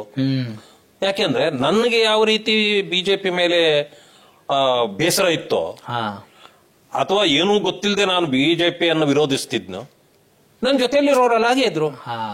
ಆದ್ರೆ ನಾನು ಇಲ್ಲಿ ಬಂದ ಮೇಲೆ ನನಗೆ ಇದು ಹಿಡಿಸ್ತು. ನಾನು ಬಂದಾಗ ಎಲ್ಲರೂ ಬೇಸರ ಪಟ್ರು, ಇವ್ರು ಈಗ ಅವ್ರು ಆಗ ಹಂಗ್ ಮಾಡ್ಬಿಟ್ರಲ್ಲ, ತಪ್ಪು ಮಾಡ್ಬಿಟ್ರಲ್ಲ. ಆದ್ರೆ ಎಲ್ಲರೂ ಈಗ ಕನ್ವಿನ್ಸ್ ಆಗ್ಬಿಟ್ಟಿದ್ದಾರೆ. ಎಲ್ಲರೂ ಕನ್ವಿನ್ಸ್ ಆಗ್ಬಿಟ್ಟಿದ್ದಾರೆ. ಈಗ ಯಾವ ಮಟ್ಟಕ್ಕಾಗಿದೆ ಅಂತಂದ್ರೆ, ಕಾಂಗ್ರೆಸ್ ಅನ್ನ ಹಲವು ಎಲ್ಲ ಬಿಟ್ಟು ಬಿಟ್ಟು ಬಿಟ್ಟು ಬಿಟ್ಟು ನಮ್ಮ ಪಕ್ಷಕ್ಕೆ ಬರ್ತಾ ಇದ್ದಾರೆ, ಬಂದಿದ್ದಾರೆ. ಈಗ ನನಗೆ ವ್ಯತ್ಯಯ ಆಗಿರೋದೇನು ಗೊತ್ತಾ? ಅದು ಲೆಟರ್ಡ್ ಪಾರ್ಟಿ. ಅದು ಕಾಂಗ್ರೆಸ್ ಲಕೋಟೆ ಅಂತನಾ? ಅಲ್ಲ, ಒಂದು ಲೆಟರ್ಡ್ ಪಕ್ಕದಲ್ಲಿ ಇಟ್ಕೊಂಡೇ ಇರ್ತಾರ ಅವರು. ಯಾರು ಬಂದವರಿಗೆಲ್ಲ ಒಂದೊಂದು ಬರೆದು ಕೊಡ್ತಾ ಇರ್ತಾರೆ. ನೀನ್ ಜನರಲ್ ಸೆಕ್ರೆಟರಿ, ನೀನ್ ಸೆಕ್ರೆಟರಿ, ನೀನ್ ಅದು ಇದು ಅಂತ. ನಮ್ಮ ಪಕ್ಷದಲ್ಲಿ ಆತರ ಇಲ್ಲ. ಅದರಲ್ಲಿ ಏನ್ ತಪ್ಪಿದೆ ಸರ್? ಅದರಲ್ಲಿ ಏನ್ ತಪ್ಪಿದೆ? ಇಲ್ಲ, ಅಲ್ಲಲ್ಲ, ಬಂದವನ್ಗೆಲ್ಲ ಒಂದು ಜವಾಬ್ದಾರಿ ಸುಮ್ಮನೆ ಕೊಡೋದು, ಅದರಿಂದ ಏನು ಆಗಲ್ಲ. ನೀನ್ ಬಂದವನ್ ತಕ್ಷಣ ಜನರಲ್ ಸೆಕ್ರೆಟರಿ ಅಂತ ಕೊಟ್ರೆ ನಾನು ಈ ಪಾರ್ಟಿ ಅಂದ್ರೆ ಖುಷಿ ಪಡಿಸೋದು. ನಮ್ಮ ಪಾರ್ಟಿನಲ್ಲಿ ಆ ರೀತಿ ಖುಷಿ ಪಡಿಸೋದು ಏನಿಲ್ಲ. ಇಲ್ಲಿಗೆ ಇವಾಗ ಬರ್ತಾರೆ ಅಂತ ಇಟ್ಕೊಳ್ಳಿ, ಬಂದವರಿಗೆಲ್ಲ ಡಿಸಿಗ್ನೇಷನ್ ಕೊಡಕ್ ಆಗಲ್ವಲ್ಲ. ಅಲ್ಲ, ಡೆಸಿಗ್ನೇಷನ್ ಗಿಂತ ಕರ್ತವ್ಯ ಮುಖ್ಯ ಅಂತ ಹೇಳ್ತಾ. ಅದರಿಂದಾಗಿ ನಮ್ಮಲ್ಲಿ ಬಂದವರನ್ನ ಈಗ ನಾನು ತೃಪ್ತಿ ಪಡಿಸ್ಲಿಕ್ಕೆ ಇಮಿಡಿಯೇಟ್ಲಿ ಆಗೋದಿಲ್ಲ. ಅದರಿಂದಾಗಿ ಬನ್ರಪ್ಪ, ನನ್ನ ಜೊತೆಲಿರ್ರಿ, ಒಂದು ಕಾಲ ಬರುತ್ತೆ, ಒಳ್ಳೇದಾಗತ್ತೆ. ನಮ್ಮಲ್ಲಿ ನೀವು 500 ಜನ ಜನರಲ್ ಸೆಕ್ರೆಟರಿ ಮಾಡ್ತಾರೆ ನಿಮ್ಮನ್ನು ಒಂದೊಂದರಲ್ಲೂ. ನಮ್ಮಲ್ಲಿ 5 ಜನರ ಮೇಲೆ ಮಾಡೋದೇ ಇಲ್ಲ. ನಮ್ ಸಿಸ್ಟಮೇ ಬೇರೆ, ಅವ್ರ ಸಿಸ್ಟಮೇ ಬೇರೆ. ಬಟ್ ಆ ಸಿಸ್ಟಮಿಗೆ ಒಪ್ಕೊಂಡಿದ್ದೀರಿ, ಖುಷಿಯಾಗಿದ್ದೀರಿ. ನನಗೆ ನೋಡಿ, ನಾನು ಕಾಂಗ್ರೆಸ್ ಅಲ್ಲಿ ಇದ್ದೆ ಅನ್ನೋದೇ ಮರ್ತು ಬಿಟ್ಟಿದ್ದೀನಿ. ಯಾಕಂದ್ರೆ ನನಗೆ ಅಷ್ಟು ಒಗ್ಗಿದೆ ಪಕ್ಷ, ನಾಯಕತ್ವ, ಎಲ್ರೂ. ಅಂದ್ರೆ ಇದೇ ರೀತಿ ನಾನು ನಿಮ್ಮ ಇದ್ರ ಮುಂದೆ ಹೇಳ್ತೇನೆ, ಇವತ್ತು ಇಲ್ಲಿ ಸರ್ವರಿಗೂ ಕೂಡ ಅವಕಾಶ ಇದೆ. ಒಂದೇನೋ ತಲೆಯಲ್ಲಿ ಹುಳ ಇದೆಯಲ್ಲ, ಬೇರೆಯವರು ಬಿಟ್ಟಿರೋದು, ಅದನ್ನು ಕಿತ್ತಾಕಿ ಬರಬೇಕು. ಇಲ್ಲಿ ಬಂದು ನೀವು ಗಾದೆನೂ ಇದೆ, ಬಾವಿ ಇಳಿದೆ ಆಳ ಗೊತ್ತಾಗಲ್ಲ. ನೀವ್ ಎಲ್ಲೋ ಕೂತ್ಕೊಂಡು ಆಳ ಕೇಳಿದ್ರೆ ಆಗೋದಿಲ್ಲ. ಬಂದ್ರೆ ಗೊತ್ತಾಗ್ಬಿಡ್ತದೆ ಬಿಜೆಪಿ ನಿಜವಾಗ್ಲೂ ಒಳ್ಳೆಯ ಪಕ್ಷ ಅಂತೇಳಿ ಎಲ್ಲರಿಗೂ ಗೊತ್ತಾಗತ್ತೆ, ಬರ್ಬೇಕು ಅಷ್ಟೇ. ಬಂದಾಗ ಎಲ್ರಿಗೂ ಗೊತ್ತಾಗ. ಮನೇಲೆಲ್ಲ ಸರ್ ಕುಟುಂಬದ ಸಹಕಾರ ನಿಮ್ಮ ರಾಜಕಾರಣಕ್ಕೆಲ್ಲ ಹೇಗಿದೆ? ನಮ್ಮಲ್ಲಿ ಏನೂ ತೊಂದರೆ ಇಲ್ಲ. ಕುಟುಂಬದಲ್ಲಿ ಯಾವತ್ತೂ ಕೂಡ ನೀವು ಇಂಥದ್ ಮಾಡಿ ಹೀಗ್ ಮಾಡಿ ಹಾಗೆ ಮಾಡಿತ್ತು ಯಾರು ಹೇಳಲ್ಲ. ಬಟ್ ಎಲ್ರು ತೃಪ್ತರಾಗಿದ್ದಾರೆ. ನನ್ನ ಮಕ್ಕಳಾಗಿರ್ಬೋದು, ನನ್ನ ಮಿಸ್ಸಸ್ ಆಗಿರ್ಬೋದು, ಎಲ್ರು ಅವ್ರ ಪಾಡಿಗೆ ಅವ್ರವ್ರ ಕೆಲಸ ಮಾಡ್ತಾರೆ. ನನ್ನನ್ನು ಈ ಕೆಲ್ಸಕ್ಕೆ ಬಿಟ್ಟಿದ್ದಾರೆ. ಆಮೇಲೆ ನಾನು ವಾರಗಟ್ಲೆ ಟೂರಲ್ಲೇ ಇರ್ತೀನಿ. ಯಾವಾಗ ಹೋಗ್ತೀರಿ, ಯಾವಾಗ ಬರ್ತೀರಿ, ಯಾಕೆ ಹೋಗ್ತೀರಿ ಒಂದು ಕೇಳಲ್ಲ. ನಿಮ್ಮ ಕೆಲಸ ನೀವು ನಾಜೂಕಾಗಿ ಮಾಡಿ. ಎಲ್ಲಾ ರೀತಿ ಸಹಕಾರ ಇರೋದ್ರಿಂದ ನನಗೇನು ತೊಂದರೆ. ಮಕ್ಕಳಿಗೆಲ್ಲ ಪಾಲಿಟಿಕ್ಸ್ ಆಸಕ್ತಿ ಇಲ್ವಾ? ಇಲ್ಲ, ಯಾರಿಗೂ ಅಷ್ಟೇನು ಇಲ್ಲ. ನಾನು ಹೇಳ್ತೇನೆ, ಇದು ಸಾಕು, ನಂದು ಲಕ್ಕಿ ಲಾಟ್ರಿ ಆಗಿದೆ ಆಯ್ತಾ, ಎಲ್ರಿಗೂ ಆಗಲ್ಲ ಅಲ್ಲ, ಆದ್ರೆ ಅಷ್ಟೇ ಶ್ರಮ ಕೂಡ ಇದೆ. ಅದೇ ಹೇಳೋದು, ಶ್ರಮ ಇದ್ದಾಗ ನಾನು ಈಗ ನೀವು ಇದು ಅರ್ಥ ಮಾಡ್ಕೊಳ್ಳಿ. ಈಗ 67, ಈಗ ಕಾಂಗ್ರೆಸ್ ಬಿಟ್ಟು ನಾನು 8 ವರ್ಷ ಆಗಿದ್ದು. ಅಲ್ಲಿಗೆ 59 ವರ್ಷ ವಯಸ್ಸಾಗೋವರೆಗೆ ನಾನು ಅಲ್ಲೇ ಇದ್ನಲ್ಲ. ಆ ಯೌವನವನ್ನ ಪೂರ್ತಿ ನಾನು ಕಳೆದಿರೋದಿಲ್ಲಿ ಕಾಂಗ್ರೆಸ್ ಅಲ್ಲಿ. ನನ್ನ ಶ್ರಮ ವ್ಯರ್ಥ ಆಗಿರೋದು ಅಲ್ಲಿ. ಅವರು ನನಗೆ ಅದನ್ನು ಕೊಟ್ಟಿದ್ರೆ ಜನರ ಸೇವೆ ಮಾಡೋದು ಇನ್ನು ಹೆಚ್ಚಾಗ್ಬಹುದಾಗಿತ್ತು. ನನಗೀಗ ಈಗ ವಯಸ್ಸು ಕಡಿಮೆ ಆಗಲ್ಲ, ಯಾವಾಗ ಹೆಚ್ಚಾಗ್ತಾ ಇರ್ತದೆ. ಇಂಥ ಕಾಲದಲ್ಲಿ ಇಲ್ಲಿ ಬಂದು ನಮ್ಗೆ ಎಲ್ಲ ಕೊಟ್ಟಿದ್ದಾರೆ. ಬಟ್ ನಾನು ಅದಕ್ಕೆ ಶಕ್ತಿ ಮೀರಿ ನಾನು ಕೆಲಸ ಮಾಡ್ತಾ ಇದ್ದೀನಿ. ಯಾಕೆ ತುಂಬಾ ದಿವಸಗಳು ಇದನ್ನು ನಡೆಯೋದಿಲ್ಲ. ಈಗ 67 ಅಂತ ಇಟ್ಕೊಳ್ಳಿ, ಇನ್ನ ಮ್ಯಾಕ್ಸಿಮಮ್ ಒಂದು 8 ವರ್ಷ ಇಲ್ಲ 10 ವರ್ಷ, 75 ಆಗೋಷ್ಟೊತ್ತಿಗೆ ಗೌರವದಿಂದ ಹಿಂದೆ ಸರಿದು ಬಿಡ್ಬೇಕು ನಾವು. ನೀವು ಹಿಂದಕ್ಕೆ ಹೋಗಿ ಅಂತ ಯಾರು ಹೇಳ್ಬಾರ್ದು. ಅಂದ್ರೆ ನೀವು ಹೇಳ್ತಾರ ಮಾತನ್ನ ಗಮನಿಸಿದಾಗ ಸ್ವಲ್ಪ ಬೇಗ ಬಿಜೆಪಿಗೆ ಸೇರ್ಕೊಂಡಿದ್ರೆ ಇನ್ನೂ ಚೆನ್ನಾಗಿರ್ತಿತ್ತು ಅಂತ ಏನಾದ್ರು ಅನ್ಸಿದ್ಯಾ? ಅದನ್ನ ನಾನು ಹೇಳಕ್ಕಾಗಲ್ಲ. ಯಾಕಂದ್ರೆ ನೋಡಿ, ನಾನು ನಿಮ್ಗೆ ಹೇಳಿದೆ ಬಂಗಾರಪ್ಪನವ್ರು ನನ್ ಗುರುಗಳು ಅಂತ. 2004 ಹೋದ್ರು ಅವರು. ಹೋಗುವಾಗ ನನ್ಗೆ ಶಾಪ ಹಾಕ್ಬಿಟ್ಟು ಹೋದ್ರು. ಅದು ಹೇಳ್ಬಿಡ್ತೀನಿ ನಿಮ್ಗೆ. ಏನಂತ ಹೇಳಿದ್ರಿ ಸರ್? ಹೇಳು, ನೀನ್ ಯಾರನ್ನ ನಂಬ್ಕೊಂಡು ಓಡಾಡ್ತಿದ್ಯೋ, ನಾನು ಇವಾಗ ಹೆಸರು ಹೇಳಕ್ ಹೋಗಲ್ಲ, ಕಾಂಗ್ರೆಸ್ ಅಲ್ಲಿ ಯಾರ್ಯಾರನ್ನ ನಂಬ್ಕೊಂಡು ಓಡಾಡ್ತಿದ್ಯೋ ಇವ್ರು ಯಾರು ನಿನ್ನನ್ನು ಸಹಿಸ್ಕೊಳ್ಳಲ್ಲ. ನಿನ್ನ ಸ್ಟೈಲು, ನಿನ್ನ ಮಾತು, ನಿನ್ನ ಇದು ಇಲ್ಲಿ ನಡೆಯಲ್ಲ. ಇಲ್ಲಿ ಗುಲಾಮಗಿರಿಗೆ ಮಾತ್ರನೇ ಅವಕಾಶ ಇರೋದು. ನೀನ್ ಅದಲ್ಲ. ನಿನ್ ಈ ಅಗ್ರೆಸಿವ್ನೆಸ್ ಇಲ್ಲಿ ಏನು ಆಗಲ್ಲ. ಬಾ ಹೋಗೋಣ ಬಿಜೆಪಿಗೆ ಅಂದ್ರು. ನಾನು ಹೇಳಿದೆ, ಸರ್ ಬಿಜೆಪಿ ನನಗೇನು ವೈರಿ ಅಲ್ಲ, ವೈರಿ ಆಗಂಗ್ ಮಾಡಿದ್ ನೀವೇ. ಈ ಮಾತು ಹೇಳಿದ್ದೀನಿ ಅವ್ರಿಗೆ. ನೀವೇ ಬಿಜೆಪಿ ಹಂಗೆ ಹಿಂಗೆ ಅಂತ ನಮ್ ತಲೆಯಲ್ಲಿ ಹಾಕಿ ನೀವೇ ಏನು ಆವಾಗಿನ ಕಾಲ ಹಂಗಿತ್ತಪ್ಪ. ಇಲ್ಲ, ಅದಾಗಲ್ಲ. ಅವಾಗ ಏನಾಗಿತ್ತು ಅಂದ್ರೆ ನನಗೂ ಆರೋಗ್ಯ ಸರಿ ಇರ್ಲಿಲ್ಲ ಸರ್. ನಾನು ಈಗ ಬರೋದಿಲ್ಲ ಹೋಗ್ರಿ ಅಂತ ನಾನು ಸುಮ್ನೆ ಆಗ್ಬಿಟ್ಟೆ. ಅದಾದ್ಮೇಲೆ ನನಗ್ ಬೇಕಾದವ್ರು ನಾನು ನಂಬುದೆ. ಸೊ ಅದರಿಂದ ನನಗೇನು ಅನುಕೂಲ ಆಗ್ಲಿಲ್ಲ. ಅದಾದ್ಮೇಲೆ ಆಯ್ತು ಬಿಡು, ಅವರು ಅಷ್ಟೊತ್ತಿಗೆ ಅವ್ರು ಬಿಜೆಪಿ ಬಿಟ್ಟು ಹೊರ ಬಂದ್ಬಿಟ್ರು. ಸೊ ಅದಾದ್ಮೇಲೆ ನಾನು ಹೋದಾಗ ಆವಾಗ ಹೋಗಿದ್ದಿದ್ರೆ ನಾನು ಅವ್ರ ಹಿಂಬಾಲಕನಾಗಿ ಹೋಗ್ತಿದ್ದೆ. ಈಗ ನಾನು ಹೋದಾಗ ಯಾರ ಹಿಂಬಾಲಕನೂ ಅಲ್ಲ, ನಾನು ಐ ಆಮ್ ಇಂಡಿಪೆಂಡೆಂಟ್. ಇಂಡಿಪೆಂಡೆಂಟ್ ಆಗಿ ಹೋದೆ. So independently I succeeded. ಆ ವಿಶ್ವಾಸ ಇದೆ. ಖುಷಿ ಆಯ್ತು ಸರ್. ನಿಮ್ಮ ಎಲ್ಲ ಸದಭಿರುಚಿಯ ಆಲೋಚನೆಗಳಿಗೆ ತುಂಬಾ ಒಳ್ಳೇದಾಗ್ಲಿ ಅಂತ ನಾವು ಕೂಡ ಆಶಿಸ್ತೇವೆ. Thank you so much for joining us. ಧನ್ಯವಾದ.